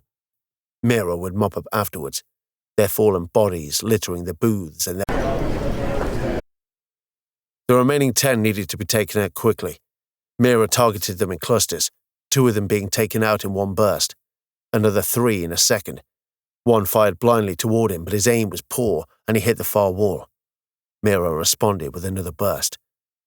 The final few were taken out in the process of aiming, neutralized before getting a single shot off. Those few customers that remained hid in their booths, cowering from the firepower being brought to bear, praying that the merciless killer didn't turn their attention to them. Mira holstered the Rainmaker and brought out the Torsten recoilless. The Torsten was a much more reliable weapon, with a high impact. It was large for a handgun, but this was due to the fact that its recoil was extremely low. Surveying the scene, Mira could see at least 15 of the gang were still alive and needed to be finished off. This was the problem with the Rainmaker. It just lacked the same impact as something like the Torsten. Mira found the first gangster that was still alive, but was starting to counter the initial shock. Mira aimed carefully and killing him instantly. He then proceeded to repeat the process with anyone left moving, executing them without a second thought. One of them held up his hand, either to surrender or shield his face. It didn't matter either way. Mira put her anyway. Each termination spread more over the bar, coating the decor with a. Another of the gangsters started pleading for his life. Mira didn't care. What mercy did the gangsters offer his victims? Mira finished off the moving individuals and progressed onto peppering the dead. Mira was astute enough to realize it was easy enough to play dead, so ensured that they all were. Some of the remaining customers started to make their way to the exit, but Mira pointed at them. "Stay," he commanded. Obediently, the customers returned to their seats. Mira didn't want any of them leaving to alert Kia Sullen. He now had to secure the scene and make sure it was kept as quiet as possible, as quiet as a massacre can be in any case. "Stay away from the console," Mira warned the barman, pointing the Torsten in his direction. "You have a choice here. You can sit in a cell or you can lie in a grave. Think carefully about what you do next." "I'm not one of them," he protested. You provide sanctuary for them. I've been watching long enough to know you are, at least, willfully providing them with a safe space, and that you know what they are. "I can't exactly kick out a bunch of hardened criminals armed to the teeth." Never contacted the militia either, despite them coming here routinely. Happy to take their money, though. "For all the good that's done me, my f***ing bar's ruined." If that's the worst that happens to you, count yourself lucky. Mira warned, Now stay put. possessing a heavy sense of survival. The barman stayed where he was, making no effort to raise the alarm. I've already alerted the Teal militia, and they should be here shortly. In the meantime, I suggest you all sit on that side of the bar. Please remove all your media pads and place them on the table there. One woman as the shock got her. Get her a drink. Mira ordered the barman. "You murdered them all," one person spoke. "You didn't even give them a warning." They deserved worse. Mira responded in a cold voice. Chapter 9. Voight stood in the complex doorway watching the crew move back and forth, escorting those who could walk and pushing those who could not, either in wheelchairs, supports or gurneys. She rubbed her hands together for warmth and watched the shuttles take off and land. Soldiers lined the airfield, keeping an eye out for predators and warning them off if they saw any. The evacuation was going well. The entrance and airfield were exceptionally busy, and crew made their way through the complex, locating individuals that might have gone into hiding or did not respond to the summons. Even Kane had sent down all of his android bodies, making use of his speed, strength, and fortitude. It was chaotic, but all the issues so far had been minor ones. Jared Nadiro approached her with caution, often wheeling around people as they moved through his intended path. "Commander, can I talk to you for a moment?" "Go ahead." "It's about Marie Diaz." "What is it?" "Well, I've been rooting through the colony's database core, and one of my people discovered a reference to the Eroy faction. They weren't looking for it, just stumbled across it," Jared explained. "Still, I got them to go through references relating to that one, and they found evidence that links Marie Diaz to the Eroy." "That's unexpected," Voight answered. stroking her chin. How strong is the evidence? Not conclusive, but it does suggest a link, Jared answered. Do we arrest her? It's a tricky one. The Republic's stance on is clear. That said, this involves an enemy state and crimes that have not occurred within our borders. They are designated as a group. True. Do we have any evidence of any crimes specifically perpetrated by her, or is it just circumstantial? No solid evidence of any crimes, just evidence of collusion. Membership of a proscribed organization is a crime in itself, though. Do a bit of digging through the data. See if you or any of your team can uncover any undisputable evidence. The evacuation takes priority at the moment, so if you can't get it done now, schedule it for when we return to Republic space. Just make sure the data is secure and cannot be tampered with. We've already cloned the data to Kane. Good. I think we need to have a quick word with Miss Diaz, Voight suggested. She may volunteer some information that might prove useful. You think she'd admit to it? She doesn't have to. People give away a lot of information without even realizing it, Voight stated. Even the tiniest detail can prove useful.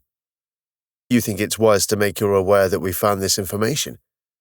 She's hardly going to abscond, Mr. Nadiro. Where's she going to go? Voight pointed out. Come with me. Jared followed Voight as she made her way toward the office Marie had taken up residence in. It was difficult to weave in and out of the human traffic, but they maintained their course. She had to wonder about this. It wasn't too big of a stretch of the imagination to consider how someone like Marie could become involved with the Eroy, maybe even have some sympathy. Her methods were still abhorrent, though. It was something she didn't want to believe either. Marie seemed like a personable and gentle individual, not one likely to commit a... But if there was one thing she learned in life, it was that you can never really be sure of people. They always hid something of themselves, something that could be minor, and other times it could be something massive. Marie's office was a hub of activity, with people moving in and out frequently. Marie herself was at her desk, trying to coordinate as best she could. Her aides, Eric and Anoya, were handing out much of the work, relaying only the most important decisions to her. Miss Diaz, could I have a word? Of course. Might be best somewhere quieter. Let's go into the office next door, Marie offered. Eldon, could you push me through? Complying, he guided Marie into the next room, Voight and Jared following. Eldon secured the room to ensure privacy. How may I help you, Commander? I was hoping you could shed some light on a rather sensitive subject. What is it? Well, to be direct, we've uncovered some information that links you to the group, the Eroy, Voight indicated. I wanted to speak to you before we investigated any further to give you the opportunity to explain. Yes, I was a member of the Eroy. There's little point in me denying it. I'm sure there's plenty of evidence both here and elsewhere, Marie admitted. You freely admit that? Voight queried with some surprise. You'll find out anyway. I've not exactly been careful about it, Marie admitted. I've let things slip here and there and people have made connections. When you're already a criminal purely for your genes, you don't tend to worry so much about consequence. I presume this was before you were sent here? Yes, back when I wasn't trapped inside a broken body, Marie sighed. I was with them from not long after I was diagnosed to when they finally caught up with me. I would have thought they would have executed you for being a member of the Eroy. Oh, I thought I was caught by a random incident. Facial recognition scans gave me away. The police never put two and two together, never knew I was Eroy, Marie explained, hence why I'm here. What did you do for them? We all had to be a bit of everything. I was a medic primarily, but I also built bombs and committed sabotage, Marie added.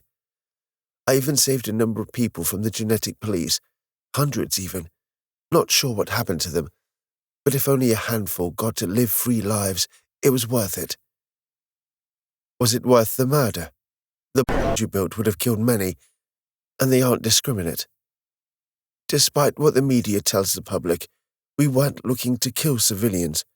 We targeted police and military buildings as well as genetic testing facilities. Yes, some civilians were killed. That's unfortunate and was never the intention. But weighed up against the being committed against me and my kind, hardly comparable. Marie scowled with venom. What we were doing wasn't... It was war. It's not the same, isn't it? We're a persecuted faction of humanity with a very real risk of death upon discovery. We're fighting for our lives. How is that not war? We're only painted as because it makes it easier to dehumanize us in the eyes of the public, Marie raged. And the public blindly obeyed the streams. The exertion of such animation took its toll on Marie as she started breathing deeply, trying to recover. Did you know about this? Voight asked Eldon. Yes. Why didn't you mention it? What good would it have done? The priority was to get rescue. This might have influenced your decision, Eldon explained. I couldn't afford to let that little detail slip. Don't blame Eldon for any of this. It's solely my responsibility. I'm not exactly happy with this connection, Eldon added. I don't agree with the way that Eroy go about things. I think it's counterproductive. But I do know Marie has, as long as I've been here, been nothing but supportive and compassionate. There are many people here who are only alive because of her help. That may be so, but this doesn't excuse the crimes in her past. So what happens next? Marie asked. We'll have to arrest you once the evacuation is over, Voight predicted. The case will be turned over to the Republic Prosecution Service, who will evaluate the situation and assess whether a trial should go ahead. This could result in a court case, and you may be convicted.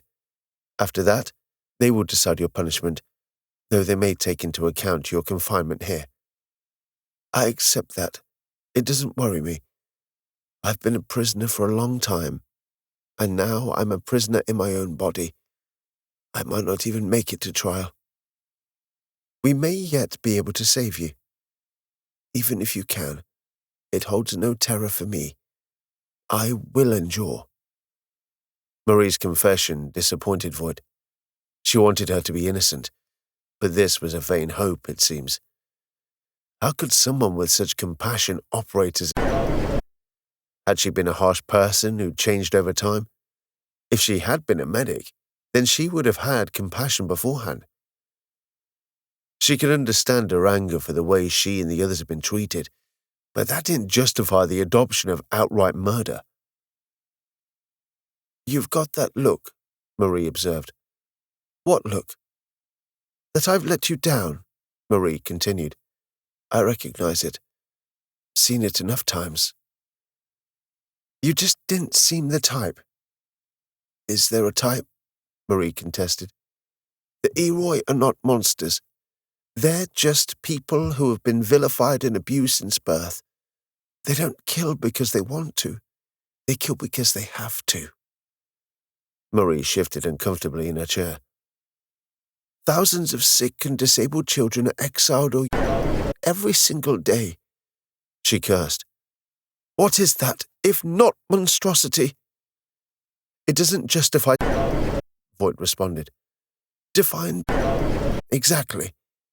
How is it different from warfare? Civilians are killed in warfare all the time, by all sides. Not intentionally, Voight contested. I know what warfare is like. I know it goes down that you can't predict, and sometimes mistakes happen, but we don't intentionally kill civilians. And neither did we, Marie countered. Yet we get the label...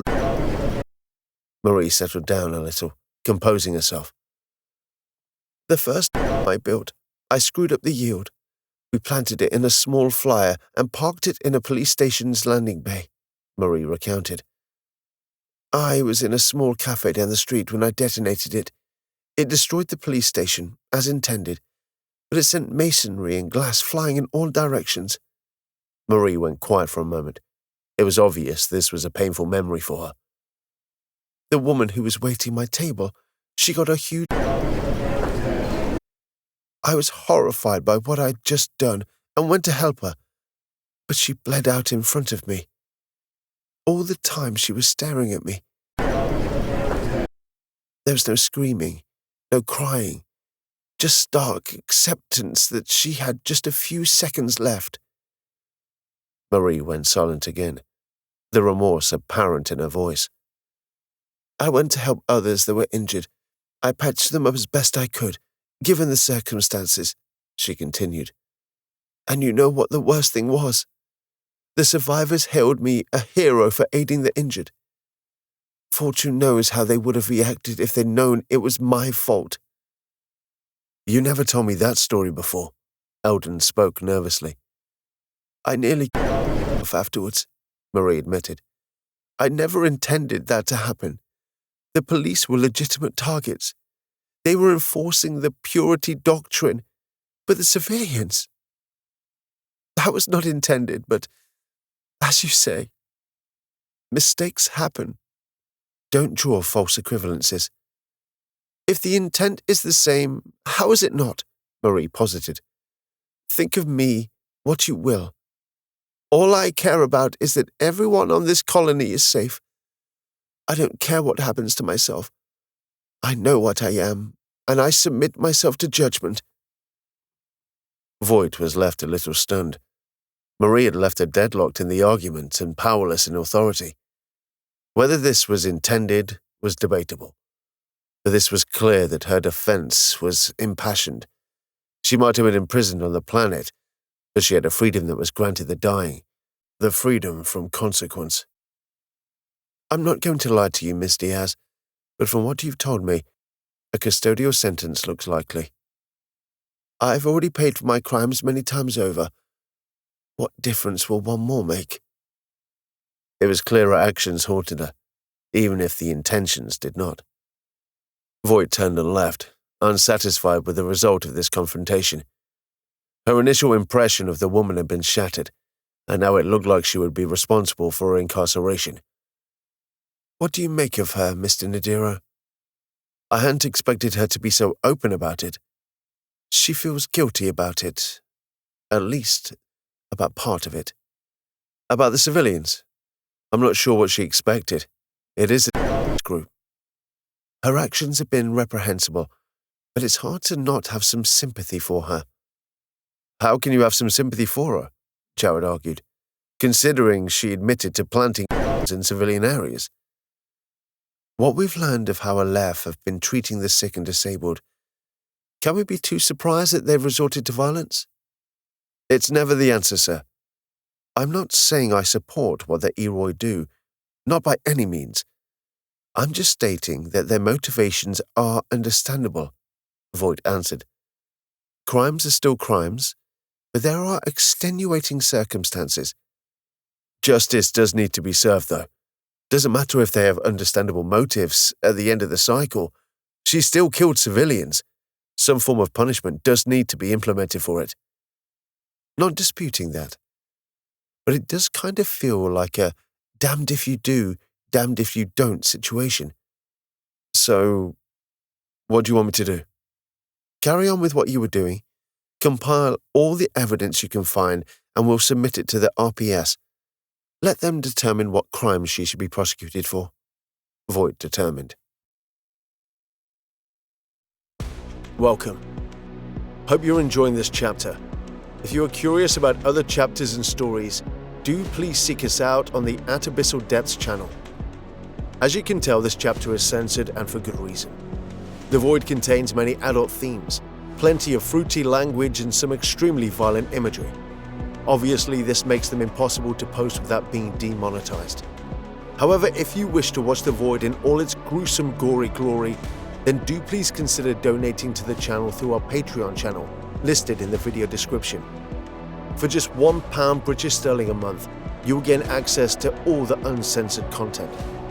Your contributions will help finance this project. To keep The Void up and running, do please consider contributing. Help support genuine creativity on YouTube. Even clicking the like and subscribe buttons contributes something. Every click quells the chattering algorithm and banishes the endless slop content. Should enough financing be secured, the author may be able to increase the pace of these episodes and afford additional artwork. And now, back to the episode. Chapter 10. The massacre in the Deep Star 6 bar had been kept quiet. The barman and witnesses had been secured, and the local militia instructed. Control of the flow of information was always easier in corporation space. It was one of the few things they all had in common. Even so, there will be a point where their absence will be noticed, so he had to get to work. Kia Sullen had at least 4 cohorts left. This was much more favorable than the 50-plus he would have had to deal with before the ship arrival. His attention switched to the property that the gang operated out of. It was a large warehouse on the edge of the city, a preferred modus operandi of a criminal operation. Warehouses were always good for this type of enterprise. The shell hid the operation from surveillance whilst also providing room where necessary. Warehouses usually tended to be away from prying eyes as well, so incidental discovery was less likely. In Mira's experience, if a warehouse was owned and empty, that was cause for suspicion. This warehouse was typical in that regard. There was nothing outside to indicate anything going on. No activity, no branding, no signage. Completely unremarkable. There was surveillance by the gang itself, and this took effort to circumvent. The stealth cloak was good for cameras. It projected what was on the other side of it, giving a form of invisibility. It worked well with cameras provided movement was slow, but it wouldn't work with sapiens. To the human eye, it was laughably obvious. The movements always gave away the wearer. The cloak was also bulky and restrictive, not much use for gunplay, so it would have to be ditched before any engagement. Mira's armor would cover a number of other surveillance techniques. Infrared and heat mapping would be rendered useless by the suit's insulation, and motion detection was suppressed by the coating. Again, it helped to move slowly with this. Assessing the grounds wasn't a problem, as he had looted a keycard from one of the gang members. Mira simply walked up to the gate and used it. It might register the arrival on the warehouse's network, but it shouldn't cause any concern with an authorized user. Slowly, he stalked across the open ground to the building itself. Progress was slow, and if one of the remaining subordinates discovered him, then it would descend into a siege quickly, and that would make the job harder.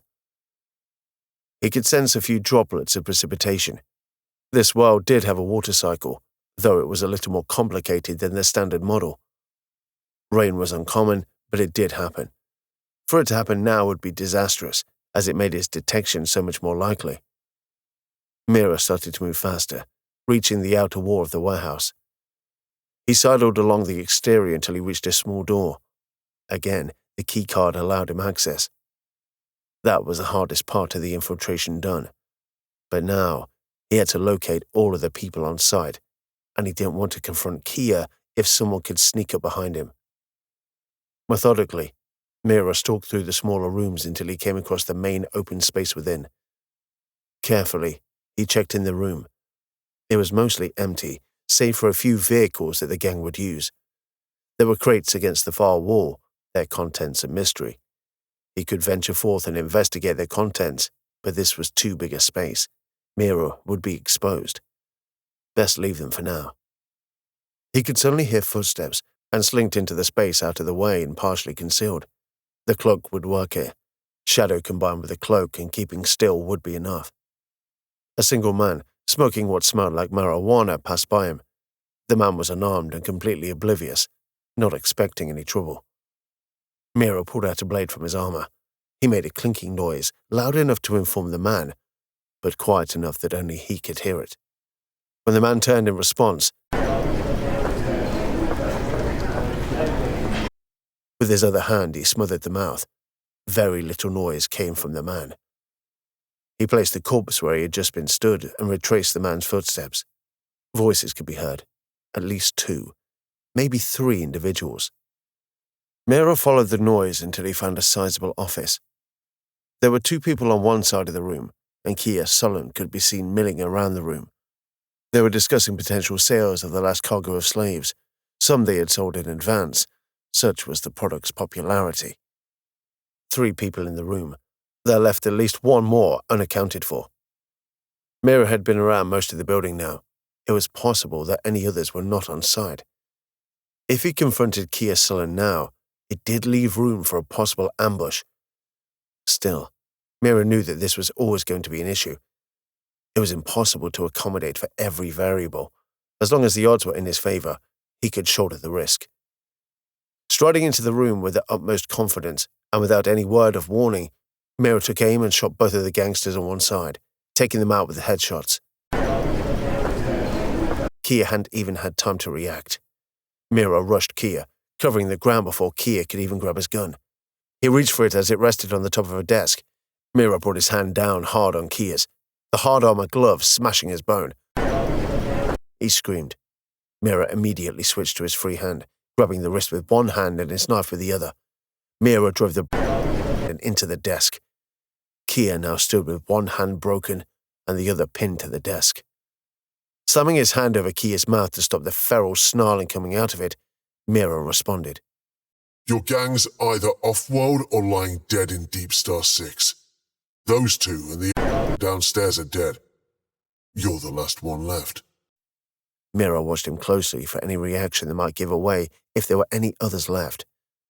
There was realization there. He knew what Mira said was true and was afraid. You are, in all measure, alone and Mira stated. Mira retrieved another blade, spun Kia around so his back was to the desk, and pinned his broken hand to the table, leaving him pinned to the desk but stood facing him. "My hand!" he wailed.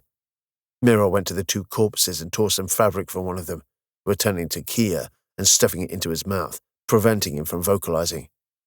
No more out of you, Mira warned. You've nothing worth listening to anyway.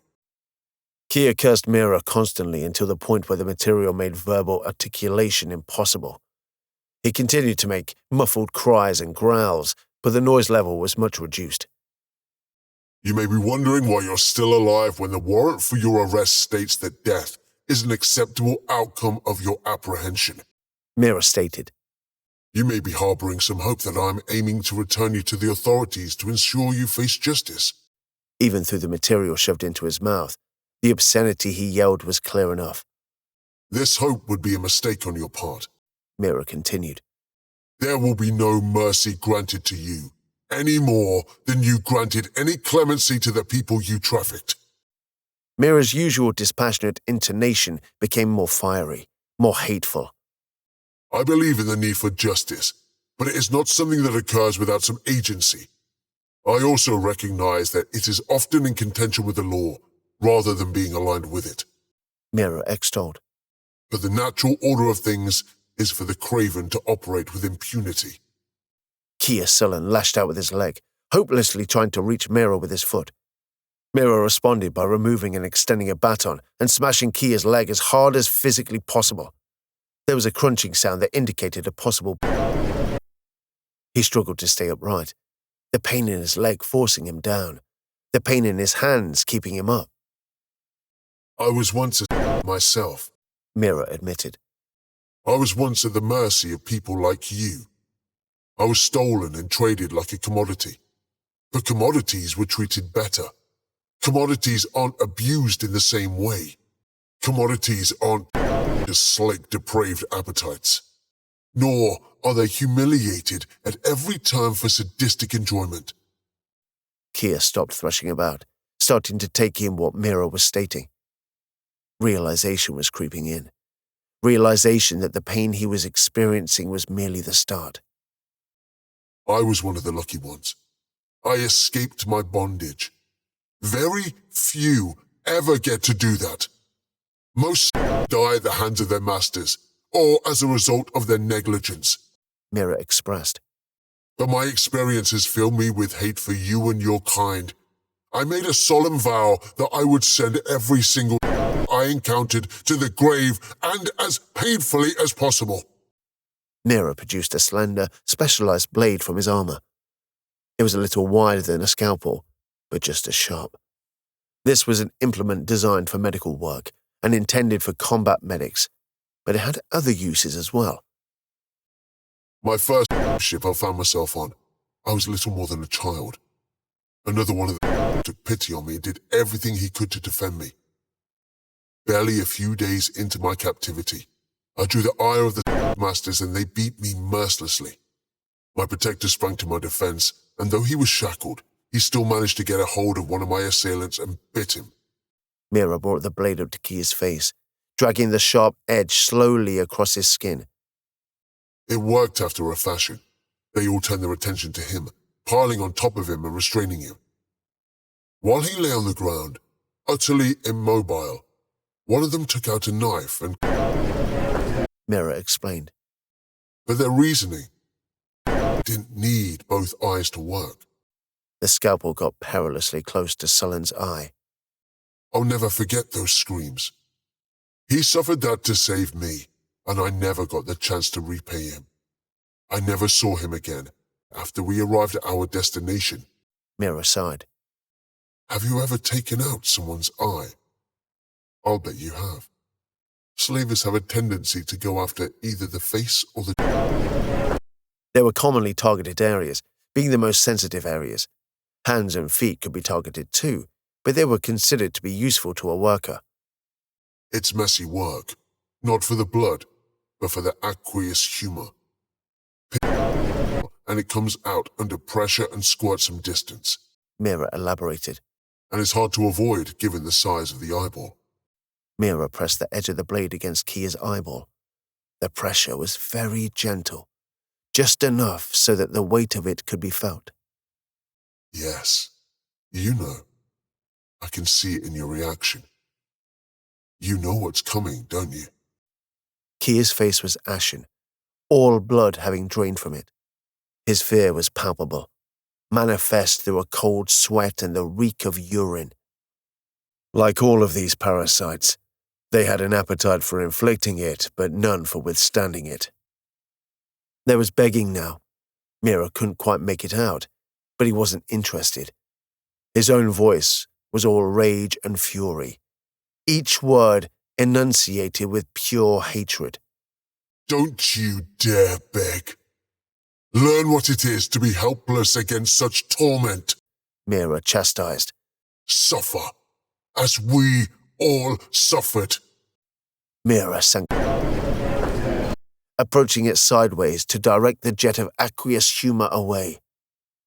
Kia screamed so hard that his voice strained to the point of a rasp. His body twitched and spasmed in pain, and one of his hands broke free from the desk.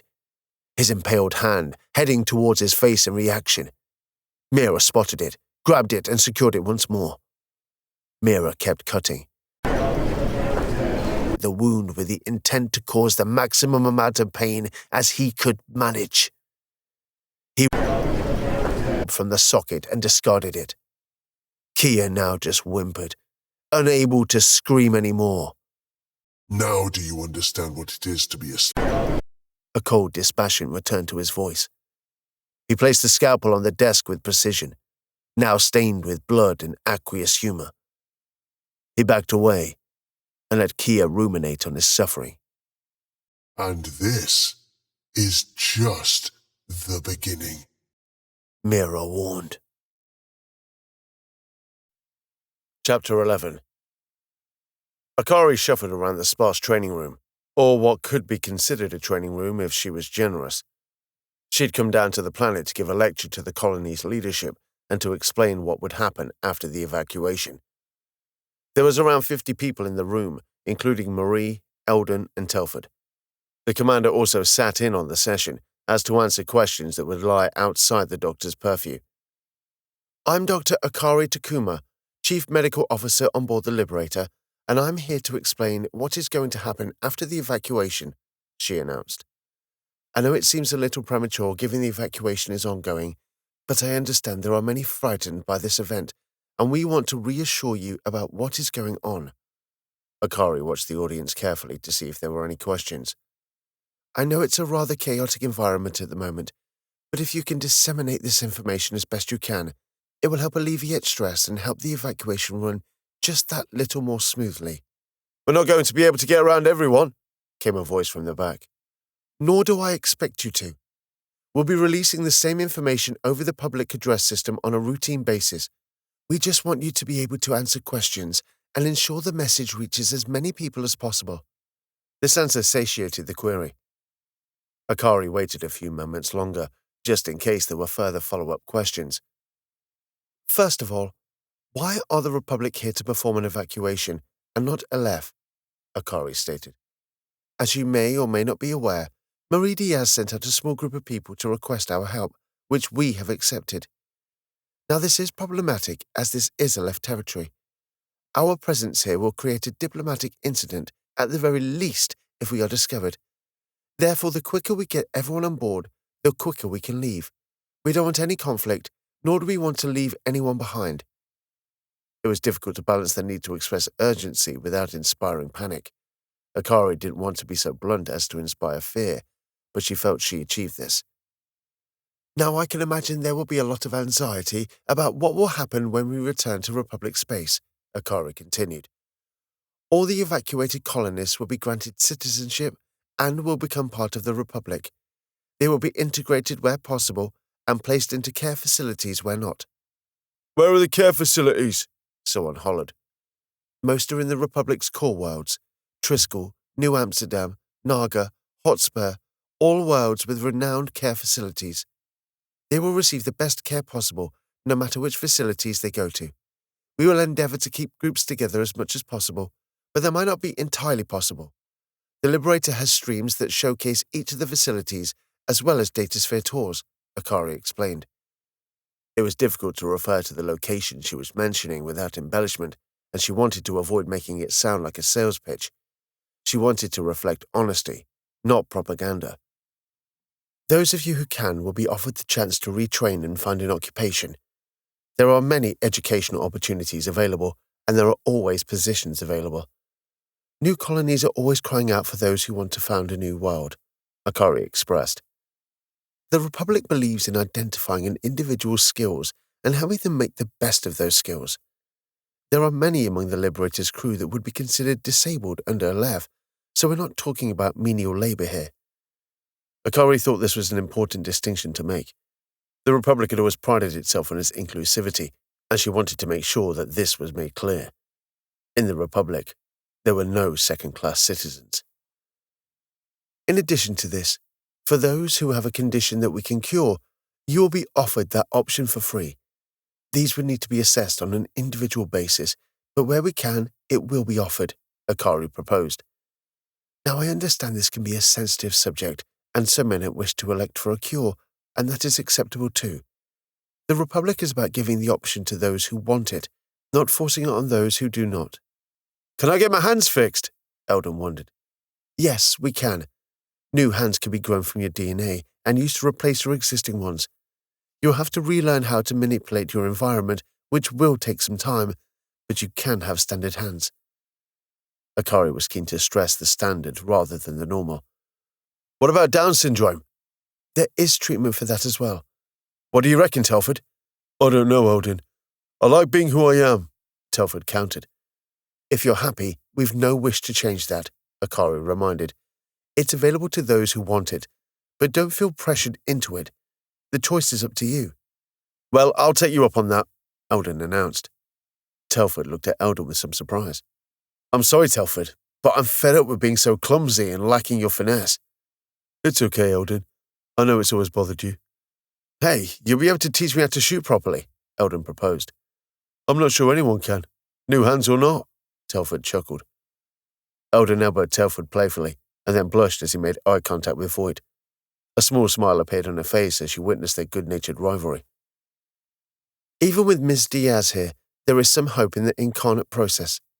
I thought cloning was banned now, Marie responded. For the majority, yes, and with good reason. A species granted immortality is removed from evolution, and a species removed from evolution cannot adapt and will stagnate, Akari opined. But it is allowed for those like yourself, suffering degenerative terminal conditions or genetic defects. The chances of success do depend on your current situation, though. I'm too far gone, Doctor. Nothing short of a genuine resurrection is going to work. That may be, but we're going to try anyway. This is all free of charge? Yes. As a Republic citizen, you are entitled to free healthcare. When you start earning, a percentage of the taxation will be diverted to this to fund others, Akari explained. Aleph didn't feel the investment was worth it, someone from the back piped up. So it seems, and that is reprehensible.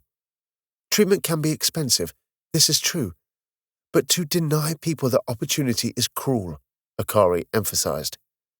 Aleph may deny people space in their society due to genetic makeup, but we do not. You'll forgive them for being cynical, Doctor, but they've been treated harshly, Marie added. I understand. I guess I would be suspicious too. The proof is in the implementation, though.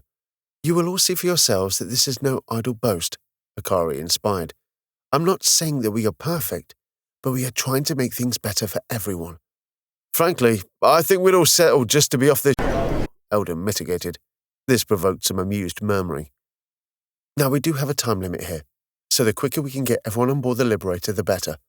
At the moment, our crew are transporting the residents using the shuttles and any other ships we can use, and it is going as expected. But any assistance that you can give that will expedite this will be appreciated, Akari announced. I know it's a traumatic experience for some, and they might not understand what is going on. But if you can step in and explain where possible, it will help reassure the residents and make the whole process run a little faster, and the sooner we can get out of here, the better. Akari could see the room was taking in the information, but she wanted to make sure. Are there any questions? Will we be allowed to go where we like? As a Republic citizen, that will be your right, subject to a few local conditions dependent on colony circumstances. What happens if Aleph discovers what's going on? As it stands, Aleph are not currently aware of the situation, but we do expect them to investigate. We need to be out of here before then. What happens if the evacuation is not complete? In the event of the evacuation being interrupted, we will need to withdraw, Voight fielded. It is a hard decision to make, but those not on board at the time will have to be left behind. We want to avoid this as much as possible, but the priority is to avoid conflict with Aleph. And that's it. We will do what we can to retrieve those left behind, but it will become much harder as Aleph will no doubt be working to protect their borders from further intrusions, Voight explained. It's harsh, I know, but more people could lose their lives in a conflict, and we have to be practical about this. Hopefully, this will not need to happen. We expect to accommodate everyone within the timescale, but we have to prepare for unexpected developments, Akari interrupted. How long do we have? Roughly a cycle and a half, Akari predicted. That's a lot of people for a short time. We've got around 10,000 on board already, so we are on target, but it will be close, Voight revealed. This is why your assistance is essential. Anyone else?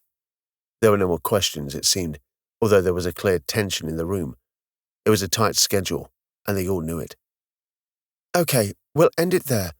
If you can consult Onoyo and Eric, they will assign you to areas and roles.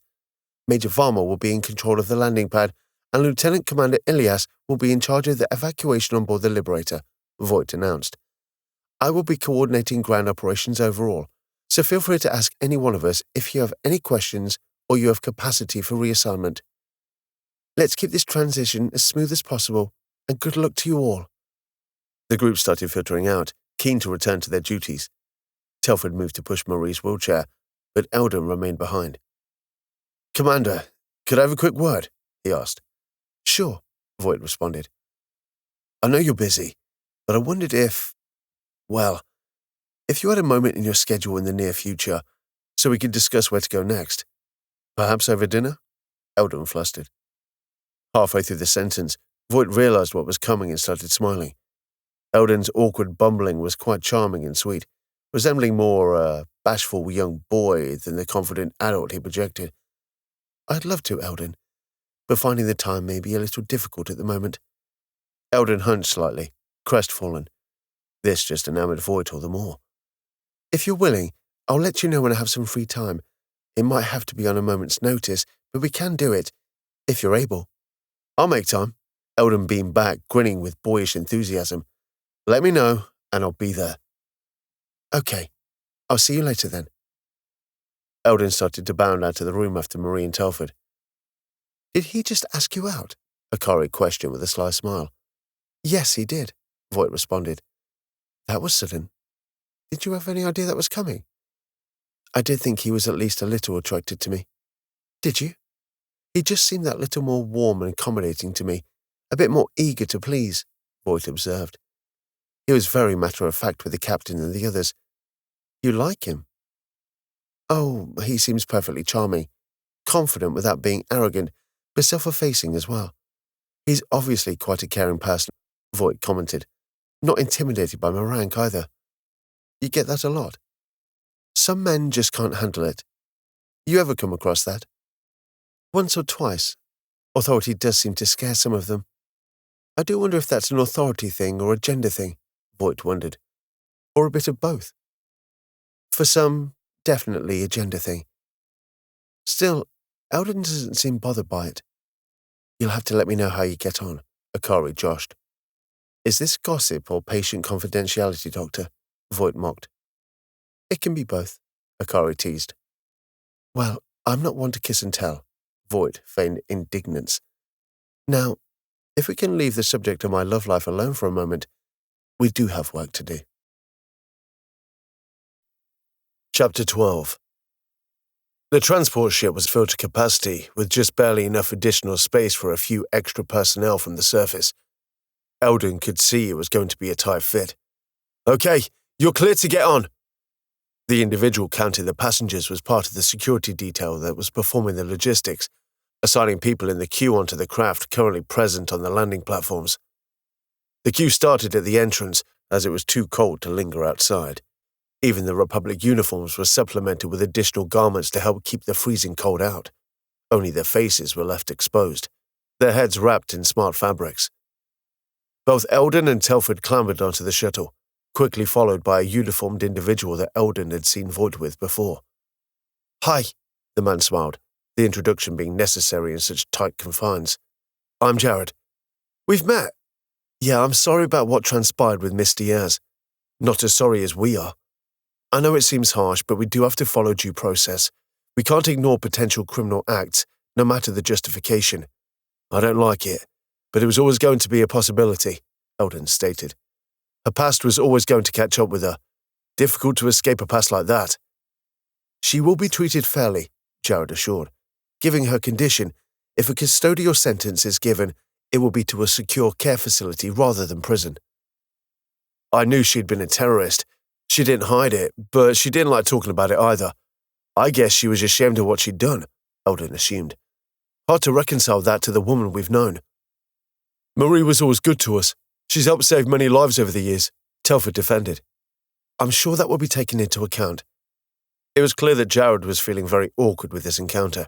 He was fidgeting with every sentence. It's okay, Jared. We're not holding you responsible, Eldon soothed. It's just an unfortunate reality.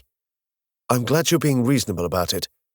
Marie knew it was a possibility, but it was a sacrifice she was willing to make to save the rest of us, Eldon elaborated. It does make me angry because she's given so much for us, but I accept it. We can't escape our sins, and Marie does have... It's unfortunate, but it's the way it is. She did get a redemption in a way, Eldon concluded. I'm not sure how you can balance the scales on something like that, though. You're heading up to the Liberator now? Yeah, for good this time. Marie wanted to make sure we made it off this rock, Eldon stated. I didn't want to leave before everyone else was evacuated, but she wasn't having any of it. She said we were heroes for bringing help. Well, you did take one hell of a risk, Telford smiled with pride. This gave Eldon an immense feeling of satisfaction.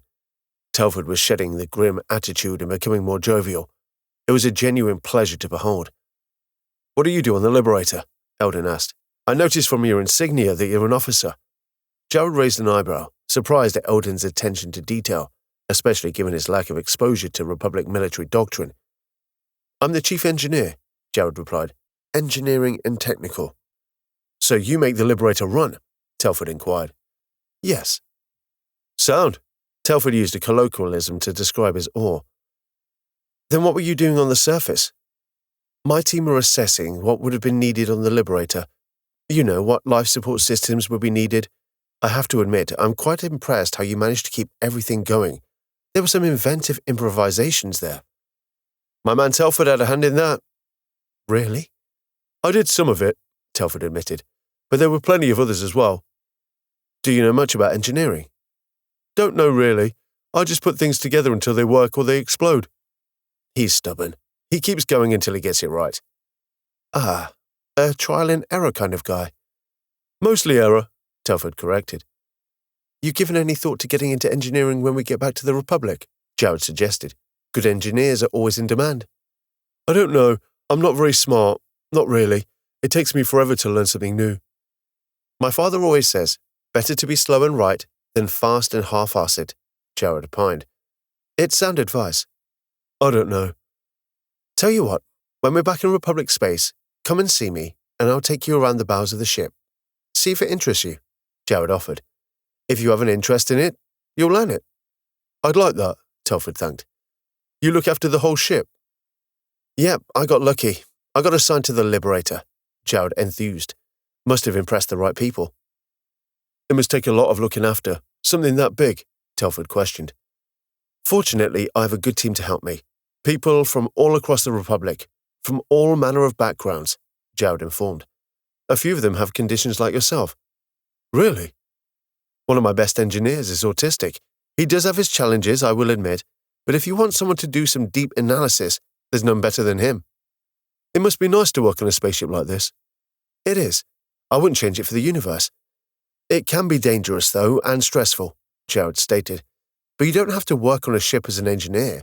There are many other roles as well, many other fields you could specialize in. What do you think, Eldon? It's up to you, buddy. What do you want to do? I've been trying to get off this planet for so long. I've not really thought about after, Telford mused. Always seemed so far away to me. Not anymore, Tel. Looks like you've got plenty of opportunities coming your way, Eldon encouraged. It would be nice to do something because I want to, rather than because I have to, Telford pointed out. Do I have to do it straight away? No, you go at your own pace. Do it when you like, Jared explained. Have you got something in mind? No, not really. It's just that I just don't know what to do. I've never really had a choice before, Telford commented. I'm going to need some time to get used to it. Me too, Telford, Eldon sympathized. I can't imagine what it was like growing up in one of the corporate empires, Jared wondered. If all the others are like Aleph, it sucks, Jared, Eldon explained. You get treated like, and when someone actually treats you like a human being, it's overwhelming. Truth be told, Eldon was ecstatic that Telford was being presented with opportunity to be appreciated for who he was, rather than being reviled and ostracized. But it was something that he didn't know how to cope with. When life kicks you when you're down for your entire life, it's difficult to believe or trust in such egalitarianism, and this brought a tear to his eye. He understood Telford completely. It was going to take time for him to adapt as well, to not have to hide his disfigurement, to not have to live with the paranoia that he would be discovered. Are you all right? Jared asked. I'm sorry, Eldon apologized. I keep expecting this to all turn to... We're just not used to it. Don't get too excited yet. Reality might not live up to your expectation. Compared to what we had before, our expectations are pretty low, and that's part of the problem. Don't worry, Eldon. We'll get by, Telford comforted. Eldon hugged his companion. It was hard to express his ambivalence, happy that his friend would have equitable treatment, sad that their lives had conditioned them to view this with caution and disbelief. Chapter 13. Eldon squirmed in his constricting attire. He wasn't used to shirts and smart trousers. He was used to the sturdy and baggy clothes he'd worn for many years. These tight, yet comfortable clothes made him feel paradoxically naked. But his tension wasn't just because of his clothing. His tension was born of awaiting something he hadn't expected for quite some time. A date. He hadn't quite believed that Voight had agreed to it, and still didn't. In the Aleph corporate empire, normal women didn't fraternize with someone of his classification. Hell, they barely ever talked to him, let alone agree to a date. And yet, this attractive and powerful woman had said yes. He glanced around the restaurant, paying particular interest to the entrance. He stood at the bar awaiting Voight, whilst nursing an alcoholic drink, something to steady his nerves. The establishment was filled with the kind of luxuries he could only have dreamed of.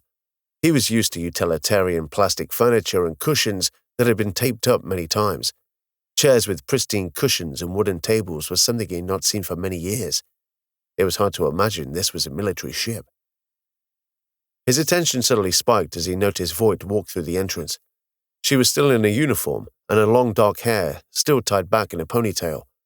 It was clear she had come straight from duty. Not that Eldon cared.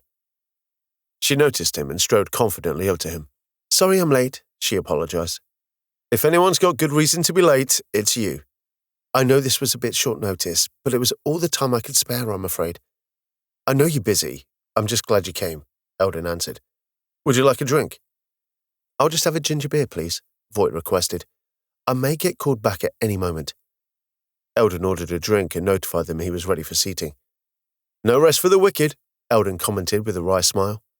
"Precious little for the righteous either," Voight responded with her own smile. A waiter led them to a designated table and sat them down before demonstrating how to order using the table's integrated display. All of this technology baffled Eldon, who feigned knowledge just to avert the attention of the waiter. Once he had left, Eldon felt free to comment. "How do you even have waiters on a warship?" "Oh, it's not a standard feature," Voight laughed. "Some of the larger ships have civilian crew as well.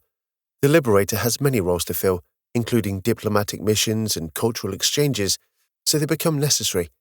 It's also a big ship with a huge crew, and therefore more normal things are required." "It's big, all right," Eldon punctuated. "What are you having?" "I think I'll have the gammon. Don't really fancy anything heavy." "This menu, there's just so much to choose from," Eldon analyzed the display, confounded. "Think I'll have the gammon as well, if only to avoid going through all this." He copied the order from Voight's and confirmed the order. "Not a fussy eater, then?" "I'm used to eating what's available," Eldon mentioned. "It's certainly very generous for you to pay for this." "We have an allocated budget for a few luxuries. Might as well use it." "I appreciate it. I feel a bit guilty, though. I don't like not paying my way." "Consider this a diplomatic gesture," Voight smirked. Eldon smiled back at Voight. He was pleased with the progress so far. The small talk had all been light and humorous, and they were both trying to make it easy on the other. He couldn't help but be mesmerized by her smile as well. She came across as a warm but serious person at first, but in a more relaxed environment, she seemed to smile much more frequently. "I have to admit, I didn't think you'd have time to do this."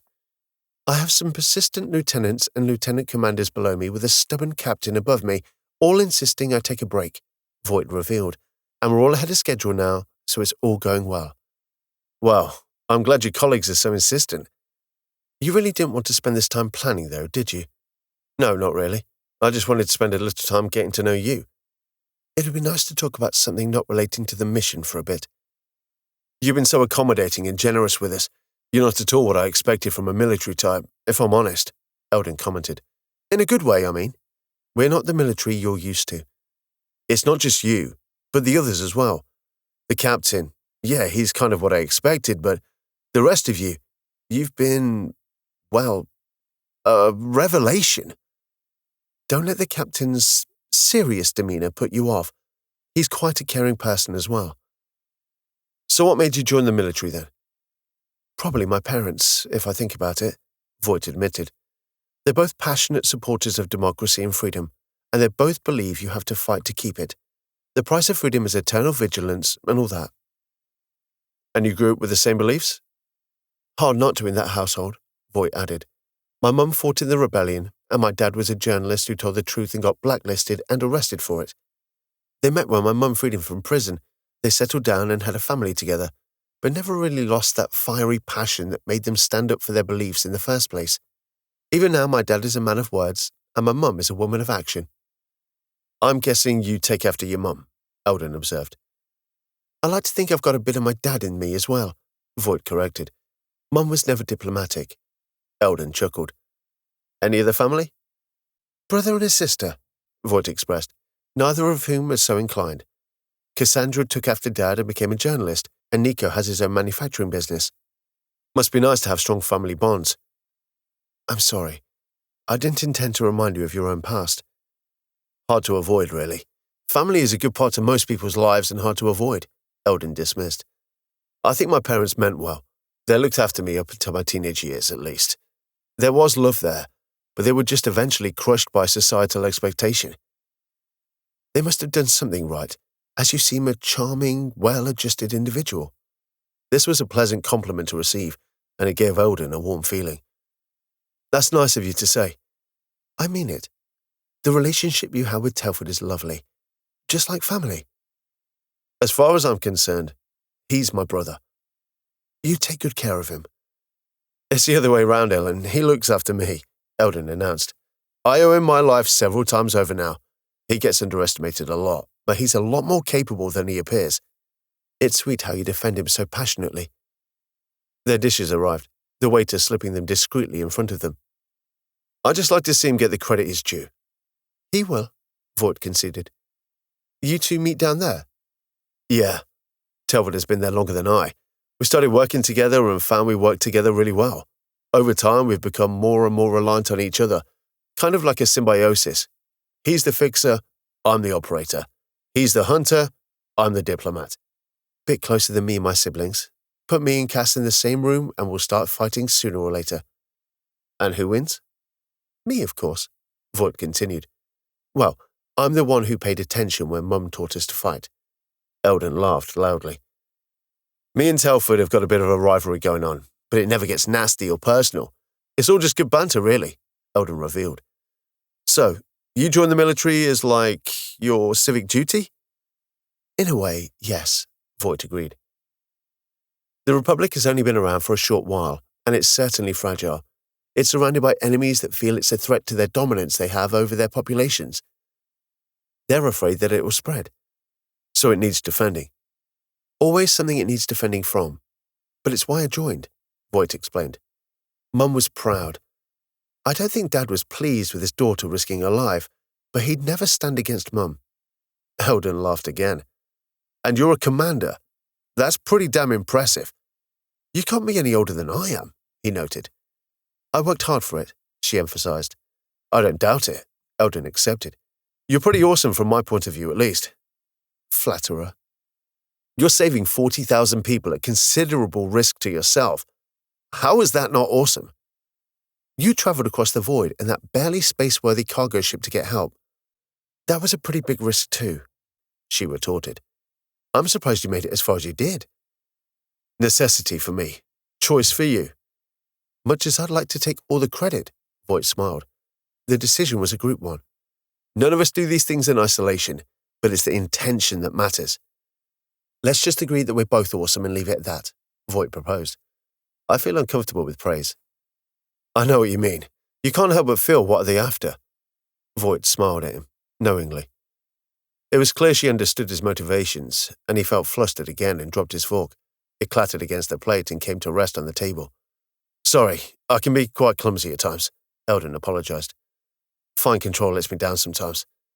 Is that why you elected to have your hands replaced? Yeah, I can use my hands fine to a degree, but I would love to have the dexterity you have. Grasping and basic manipulation I can do, but it gets frustrating when fine control is required. You've got no idea how difficult it was for me to get this shirt on. I appreciate the effort you've gone to, Voight responded. I have to admit it would also be a relief to have people stop staring at them as well. I hate that it was even a thing, but I'd be lying to myself if I denied it was influencing my decision, Eldon revealed. It makes me feel quite guilty, though. How so? I feel like I'm betraying Telford. He's proud of who he is and doesn't want to be cured. I feel like a sellout next to him, Eldon admitted. He's a much stronger person than I am. It doesn't make you a sellout, Eldon. You chose to accept the treatment because it negatively affects your life. Telford feels that his condition doesn't. It's part of who he is, Voight countered. Each individual situation is going to be different and have different pressures. You have to ask yourself what you want and not compare yourself to others. You're right, and my rational self knows that, Eldon replied. But my emotional self, well, he's harder to convince. I know you've had a hard life, Eldon, but you're a good man, and you're stronger than you give yourself credit for. What? Eldon stuttered, thrown off balance suddenly. It was the second compliment she'd paid him, and he felt his heart flutter. I honestly don't know how to respond to that. That's okay. I do. Voight stood and walked around to his side of the table, leaned over, and kissed him gently on the lips. As they parted, Eldon retained a look of half euphoria and half shock, which made Voight chuckle. Now I'm thinking I shouldn't have had the fish. Voight laughed as she returned to her seat. Don't worry, it's not having any adverse effect. She took hold of one of his hands, cradling it gently in her own. And these don't define you. I know he agreed not to say it again, but you are so awesome, Eldon smiled, partly dazed by the affection. And you are a lot more attractive than you realize. Eldon realized that he hadn't let go of Voight's hand yet. The tactile sensation a warm hand offered was electrifying. He didn't want to let it go, to let this moment persist. Sometimes the simplest physical contact can hold the deepest meaning. Before we take this any further, and I know I'm breaking the moment, but I just don't want to see you get hurt. Eldon felt his expectations tumble. Well, my relationships don't exactly last, she admitted. It's partly the job, but it's me too. It's not through a lack of caring. I just don't think I'm suited to long relationships. His expectations recovered again, though the little tumble did bring him back to reality somewhat. I can't pretend to be an expert in these matters, but I'm happy to take it as it goes, Eldon replied. I can handle a little hurt if it means I get to spend some time with you. Good, she smiled. You know, we haven't been interrupted yet, but it's only a matter of time. I think we can use what time we do have a little more creatively. Eldon's eyes widened with realization, which made Voight laugh again. She stood up, still holding his hand, and gently tugged at his arm. Eldon didn't need any more convincing. He stood, his food suddenly forgotten, and followed her lead, clasping her hand with a sense of elation. Chapter 14. Since their incursion just under 2 cycles ago, very little had happened beyond the evacuation, and Schaefer was delighted with this lack of reaction. It seemed their presence was still undetected by the Aleph Corporation, but this couldn't last forever. Namor's scan had reported no activity so far, and he had deployed drones through the Wavos jump gate in various directions. Each one contained a Qualcomm link and reported back on a regular basis to monitor traffic in each adjoining system. Some traffic had passed through Wavos, but it seemed that they were going from one gate to another without ever approaching Namor's position. The usual routine of the assignation of tasks carried on, but it was quiet. Hannah, how long before completion? They're on the last few runs for the population now, Hannah informed. They anticipate 4 more runs. Good. Looks like we might actually complete this without incident. Scan to Liberator. Spoke too soon, Schaefer grumbled. What is it, Scan? A small group of Aleph military ships have entered Wavos. Looks like a cruiser and 2 frigates, Scan reported. Nothing that's a threat to something the size of the Liberator, but they will alert the Aleph Fleet Command. Are they heading towards us? Not at the moment. They did jump in from Henna, though, which suggests they will be heading in our direction. Not good. I can attempt to delay them. No. Avoid engaging them. Your ship's too small to be effective, Schaefer commanded. Let us know when they arrive at the Tunisian gate, then head back to rendezvous with us. Acknowledged.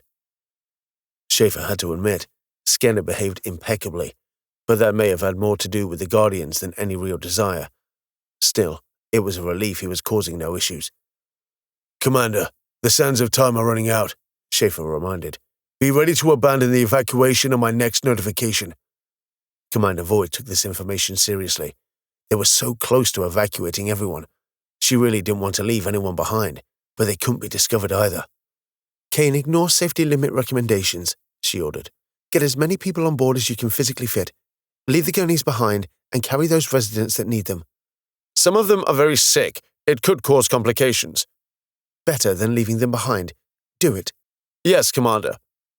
She'd only just got back down to the surface after a rest period, and she was feeling rather positive, just like the real universe to pop that bubble. The airfield became more panicked as the renewed sense of urgency spread. Some of those remaining started to cry with fear, and the noise started to elevate. Major, get your people loaded up, Voight bellowed at Varma. Try and get as many civilians on your transports as you can manage. Varma indicated his compliance with a gesture. Voight located Marie Diaz and headed towards her. Miss Diaz, we need to get you on board now. I'm not going anywhere before everyone else, Marie insisted. We don't have the luxury of counting down, I'm afraid. Voight warned. We'll just have to cram as many people on board as possible and hope that we get everyone. One ship was landing as another was leaving. She knew that they were close to completion, but was the ship that just arrived the last they needed? She started leading Marie to the just-landed ship, Marie's assistant pushing a wheelchair. Wait here, we'll get as many people on before you. She then turned her attention to the assistant. Can you carry her? The assistant nodded. If space becomes an issue, leave the wheelchair behind. We'll sort out something when we get back to the Liberator. She then started to yell at the pilots. Are you the last? There's one more transport incoming. Good. Get ready for immediate ascent. Yes, sir. People crowded around the ships. Any sense of order now lost as they struggled to fit into the space that was left. Gurneys and other support equipment were thrown aside. There was no time for such considerations now. She could see Varma and his soldiers dragging civilians onto their ship, packing them in as tightly as possible. Some of the soldiers were carrying and supporting those that could not support themselves. It would have been an inspirational sight had the situation not been so dire. The clusters of people started to die down as the final transport descended into view. Voight pleaded with Lady Locke that they could get everyone onto the ship in time. As the last ship landed, people at the back of the clusters moved as best they could to the last ship. The rear opened up, and the people started climbing on board. Scan to Liberator. A notification came in. The Aleph ships are now on the gate. Acknowledged. Get yourself out of there, Mr. Sken. Yes, sir. Commander, the word is given. Drop everything and return to the Liberator. Yes, sir. Mr. Olwimi, prepare the Liberator for immediate slide. As soon as that transport lands in the hangar, I want us to be out of here. Yes, sir. This was the critical moment. After the better part of 2 cycles with a familiar and non-threatening rhythm, now came the real threat. As long as they left promptly, they could keep ahead of the Aleph ships. Any delay would see them catch up and detect them. In his mind, he scrambled for potential delaying strategies, but there were none that sprang to mind. Lieutenant Hanneman, can you give me any options on delaying the Aleph fleet? There are some, sir, but they all require delay, and in my opinion, they introduce more risk than they are worth. Better off making full speed to Republic territory. Iwa. They all take time to deploy, Captain, Hanneman replied. Mr. Scan, you still have 2 remaining spec banks, correct? Yes, sir. Once you enter the Mokra system, deploy one of them on the in-gate, slide to the out-gate, and wait until the Aleph fleet enter the system. Once they do so, detonate the spec bang. See if we can blind them for a short while. Will do. Do not attempt to do anything else. No other delaying tactics are to be used. Understood? Yes, I understand. I appreciate this might not be the way you're used to doing things, but my 2 prime considerations are the successful completion of the mission and making sure everyone gets back alive. That includes you. Don't worry, I'm not looking to perform to a crowd. There was a slight tone of insubordination in his speech, but nothing to unduly worry about. He'd followed everything to the letter so far. Now it was down to the return of those on the surface of Nies. Get on, get on, get on, Voight yelled repeatedly.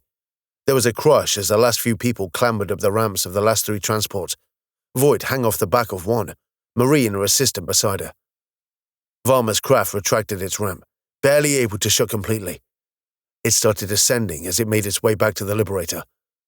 Even from this distance, she could hear the engines pushing hard as they exceeded conventional parameters. Is that everyone? She asked. Think so, Marie replied. I'm not detecting anyone else, Kane advised. Right. Can you carry Miss Diaz on board? The assistant nodded, snatching Marie from the chair awkwardly and holding her. Voight kicked the wheelchair away, giving the ship some clearance. Not much room left, Kane observed. I'll hang on to the outside. If the ship starts to struggle, I will let go. Voight nodded. She knew his body was expendable. It cost a considerable amount, so she didn't want to abandon it needlessly, but it was ultimately expendable. Okay, close up and ascend. The pilot complied, and the ship started to rise. The other transport started to rise too, keeping a little distance between them both. There was a lot of groaning from within the transport. People shifted uncomfortably, and others choked as they struggled with difficult positions. Doctor, can you hear me? Yes, Commander. Can you have the medic standing by? There are a few people struggling to breathe on here. We're on our way. The ascent was tricky, and the wind shear did frighten the occupants, but they reached space without any difficulty. The transports raced back to the Liberator at top speed, reaching the hangar swiftly. It touched down with a bump, and the pilots activated the rear immediately. Voight jumped off and looked around for the other transport. She could see it landing a short distance away and was relieved. "Major Varma, are you back?" "We're home. Don't worry about us." "Captain, we're back. Hit the slide." "Acknowledged, Commander," Schaefer replied. Kane's familiar voice announced the slide almost immediately, and the ship lurched as it ripped the locale from space-time. Voight could relax a little now, or as best as she could with a pounding heart. She turned to see the medics unloading the ship of its human cargo. People stumbled out in a state of confusion, and a couple collapsed before being tended to. "That was by the skin of our teeth," she commented. "Are you all right?" "Did everyone get out?" Marie interrogated. "I believe so. All the ships are back." "Then I'm fine. Let's get you a wheelchair." Voight located one at the edge of the hangar, located with all manner of medical support devices. She grabbed it and pushed it back to the transport, where Marie's assistant lowered it gently into it. "A little more posh than what I'm used to," she remarked. "There's a neural link with this one. If we connect this up to you, you can drive it yourself." "Think I trust Sheila here more than my own brain," she responded. "Once we get you back to relative safety, we'll look into what we can do to help you." "What's the point, exactly, when I am likely to end up in jail?" Marie contested. "It seems a waste of your time for something that has a relatively low chance of success, only to lock me away for potentially the rest of my life." Another announcement rang out to indicate the immediate jump to another system. "It's a matter of principle, Ms. Diaz. Universal health care and due process of justice are key principles of the Republic," Voight stated. "Now you are a citizen. You are subject to both." "I would have liked to have ended my life as a free woman," Marie sighed, "but I'll settle for what you have done here today." "Don't be too despondent. You may be granted some clemency due to extenuating circumstances. Even if you get a significant sentence, if you have your health restored, you can still have a life after. Concentrate on redemption and rebuilding your life," Voight explained. "There's always hope." "Hard to believe in things like hope, Commander. Not after what I've seen and done," Marie indicated. "But I'm content in knowing that everyone else made it. I submit myself to your justice system. Do with me what you will." "It's my fondest wish that you do find hope, Miss Diaz," Voight empathized. "I believe you can still have a life in the Republic, if you desire it." "We'll see." One of the medics approached Marie and issued Sheila a few directions. She then started to push Marie in that direction. Despite this mission being an unqualified success so far, Voight couldn't help but feel a little sad. She could only hope that Marie received a just judgment and redeem herself. It could be argued that she had already started that process. In a cold and uncaring universe, Voight wished that the Republic could administer fairly where the universe could not. Maybe it was a naive belief, but it was a cherished one. Chapter 15. Eldon found the park near the center of the ship. He could scarcely believe such a place could exist on a warship, and yet, here it was. It was not a small prefecture either. Even the ceiling of the expanse cleverly projected the image of open sky whilst providing light for the plants. This gave it the impression of a real garden. After years spent on a frozen planet, it was a welcome change. He'd missed the deluge of color that came from flora, as well as the scents. Flowers, trees, and grasses dominated the landscape, with open spaces with babbling brooks and waterfalls. He wandered through the garden, following the winding pathway. The pathway followed alongside the small river, which led to a small pond. Across the other side of the pond sat Telford, on a park bench. Eldon made his way around the pond to his friend and sat beside him. "How are you, Telford?" Telford looked at him dispassionately, almost analytically. He eventually broke into a small smile. "I like it here, El," Telford mentioned. "I know what you mean. It is rather beautiful," Eldon opined. "Never expected a garden like this on a military ship. They could do with some ducks," Telford examined. "I suppose they just don't have room for birds," Eldon noted. There's definitely insects in here, though.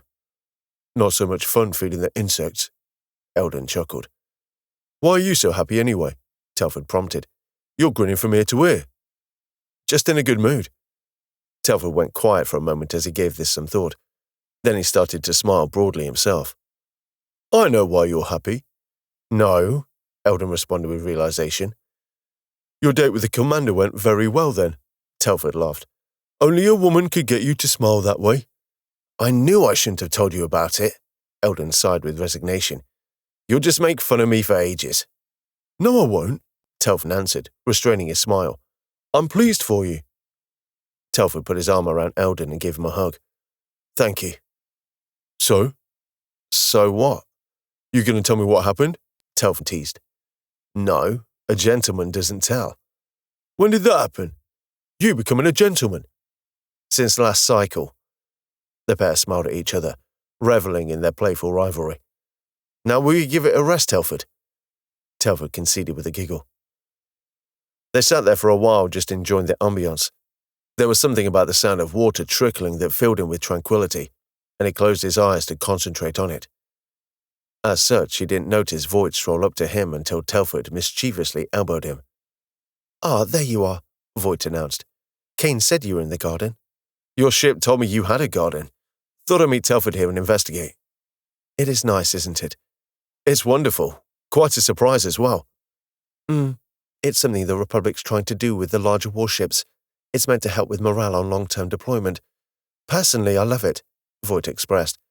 The planet I grew up on was a little sparse with vegetation. It was very hot, at least for an inhabited one. Means that I'm easily pleased with a bit of foliage. Well, after years of endless white, it's a pleasure to see all this colour. You want to go and see some of the parks on Triskel? There are some beautiful and expansive gardens there now, and they're more appealing all the time, Voight reminisced. The whole planet was an industrialized city back when it was a corporate empire, but people have worked hard to reintroduce the wilderness and parks and gardens. Sounds good, Eldon replied.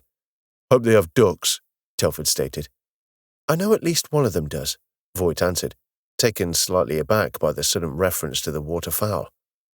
Anyway, I came here to let you know we're back in Republic space now and heading towards New Amsterdam. So we're all safe? Yes. That's a relief, Telford responded. So where does that leave us? Eldon inquired. Voight gave him a glance to indicate towards Telford. Oh, he knows. I can read him like a book, Telford grinned. Give himself away, did he? Oh, yes, Telford tittered. Eldon started to blush with embarrassment. It's okay, Eldon. I know how close you two are, she laughed. Where does that leave us, though? When we arrive at New Amsterdam, you'll be inducted into the Republic officially. You'll be given advice and some temporary accommodation. When you get settled, let me know where you are, and I'll come and visit when we're off deployment. I'd like that. We'll just play it spontaneously from there, Voight offered. See how we get on. Can I see you later? It might be a bit late. That's okay. I'll let you know when I'm available, Voight responded. Telford, can I trust you to keep this to yourself? I'll be discreet, Commander, Telford acceded. Good man, she replied. I'll see you later. Voight walked off, on her way to the next task. You've done well there, Earl. Don't think I don't know that, Eldon pointed out. I don't know what she sees in me, but I'm glad she sees it. Well, I hope it works out for you. Thanks, mate. Looks like we might have a bright future ahead of us. It's looking that way.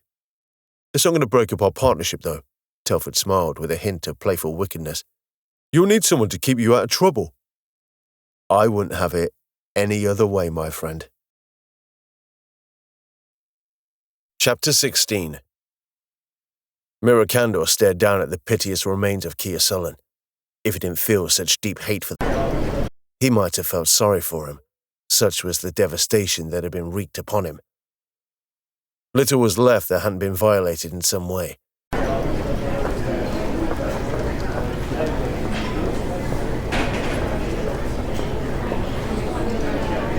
Mira had been meticulous in his torture. Kia was still holding on to life. Barely, but it was clear there wasn't much drive to survive left. He was going to die. And soon. He'd lasted longer than Mira had expected. It had been several long days of torment, but he continued to cling to life. Part of this was down to Mira administrating anesthetic and some limited first aid. This wasn't done out of any sense of compassion, but done just to prolong the... It was a risk to remain in Kia's lair for so long, but the rest of the gang would not return for some time. Transferring human cargo took time, and many stopped to avoid the authorities. Mira knew this from the times he had been traded like chattel. Endless periods of incarceration in a tiny cell in the hold, occasionally being moved from one freighter to another, and that was the closest thing to relaxation he had in his history. Still, if they did return early, Mira would just finish off and disappear before they found him. And if the militia arrived, Mira had enough pull with them to ask them to wait outside while he finished the job. No matter what corporate empire he worked in, he'd done work for each of the tyrants to avoid him some flexibility with the arrest procedure. There was a whimper, then a long, drawn-out exhalation. This was followed by a weak pleading as he begged for the pain to stop. "You're done, aren't you?"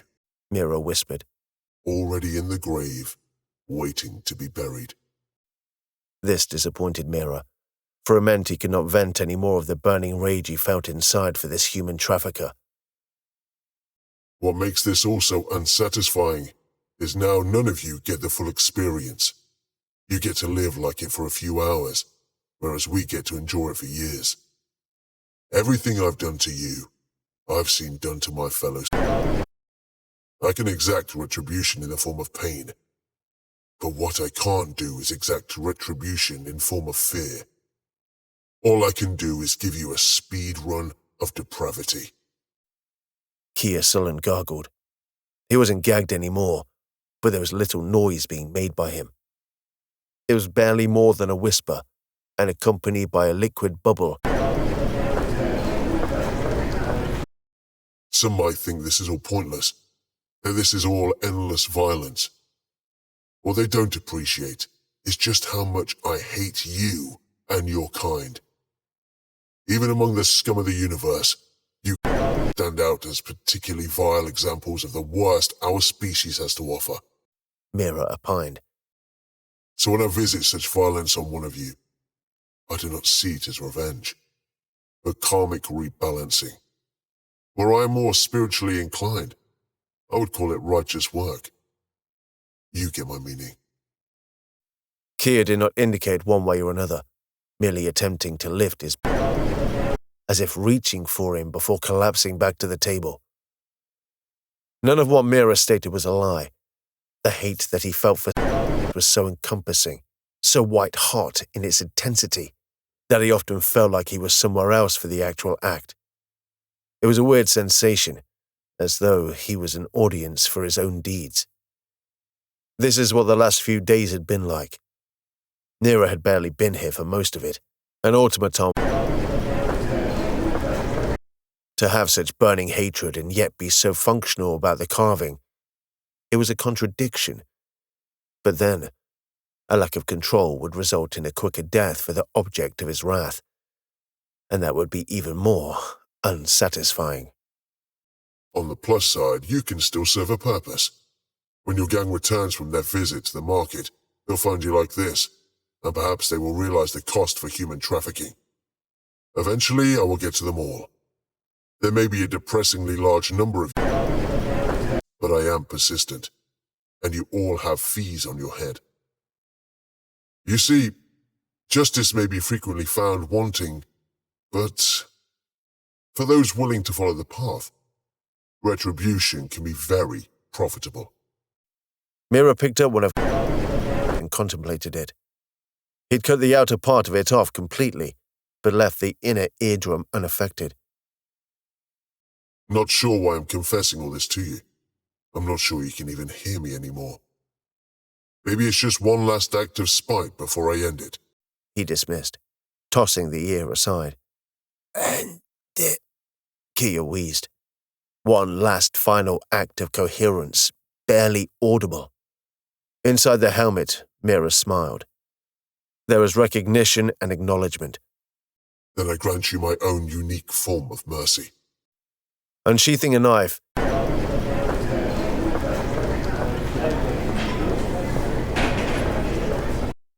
There was a muffled whimper that came from the victim that tapered away unsatisfyingly. There was little point in moving the body, not when Mira wanted to shock the rest of the gang. He might not be able to take them on directly, but he can still strike terror into them. To claim the reward, he had enough stream data recorded in his armor, along with the accredited pocket mortician device that was used to validate kills in the field for licensed SAPACs. In addition to that, he would take the hands. Some SAPACs took the head, but this was a laborious task, and heads were much harder to preserve. Hands were easier to manage, and the pocket mortician was usually enough for the agency to grant their fee. All of this together made solid evidence for Kia Sullen's deceased status. As for it might upset a few stomachs, but it was expected. It wasn't as if the authorities cared. The militia often indulged in such practices themselves. If anything, such brutality would only enhance his reputation, and it had done so in the past. No, all the Teal militia would be interested in is the fact that the criminal was dead. Not as if they were concerned about or human trafficking in the slightest. What they didn't like was the fact that they were not profiting from it themselves. Mira left the building with his evidence, convinced that justice had been implemented.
You've been watching The Void. Please like and comment on the video, and subscribe to the channel. It helps greatly. See you in the next chapter.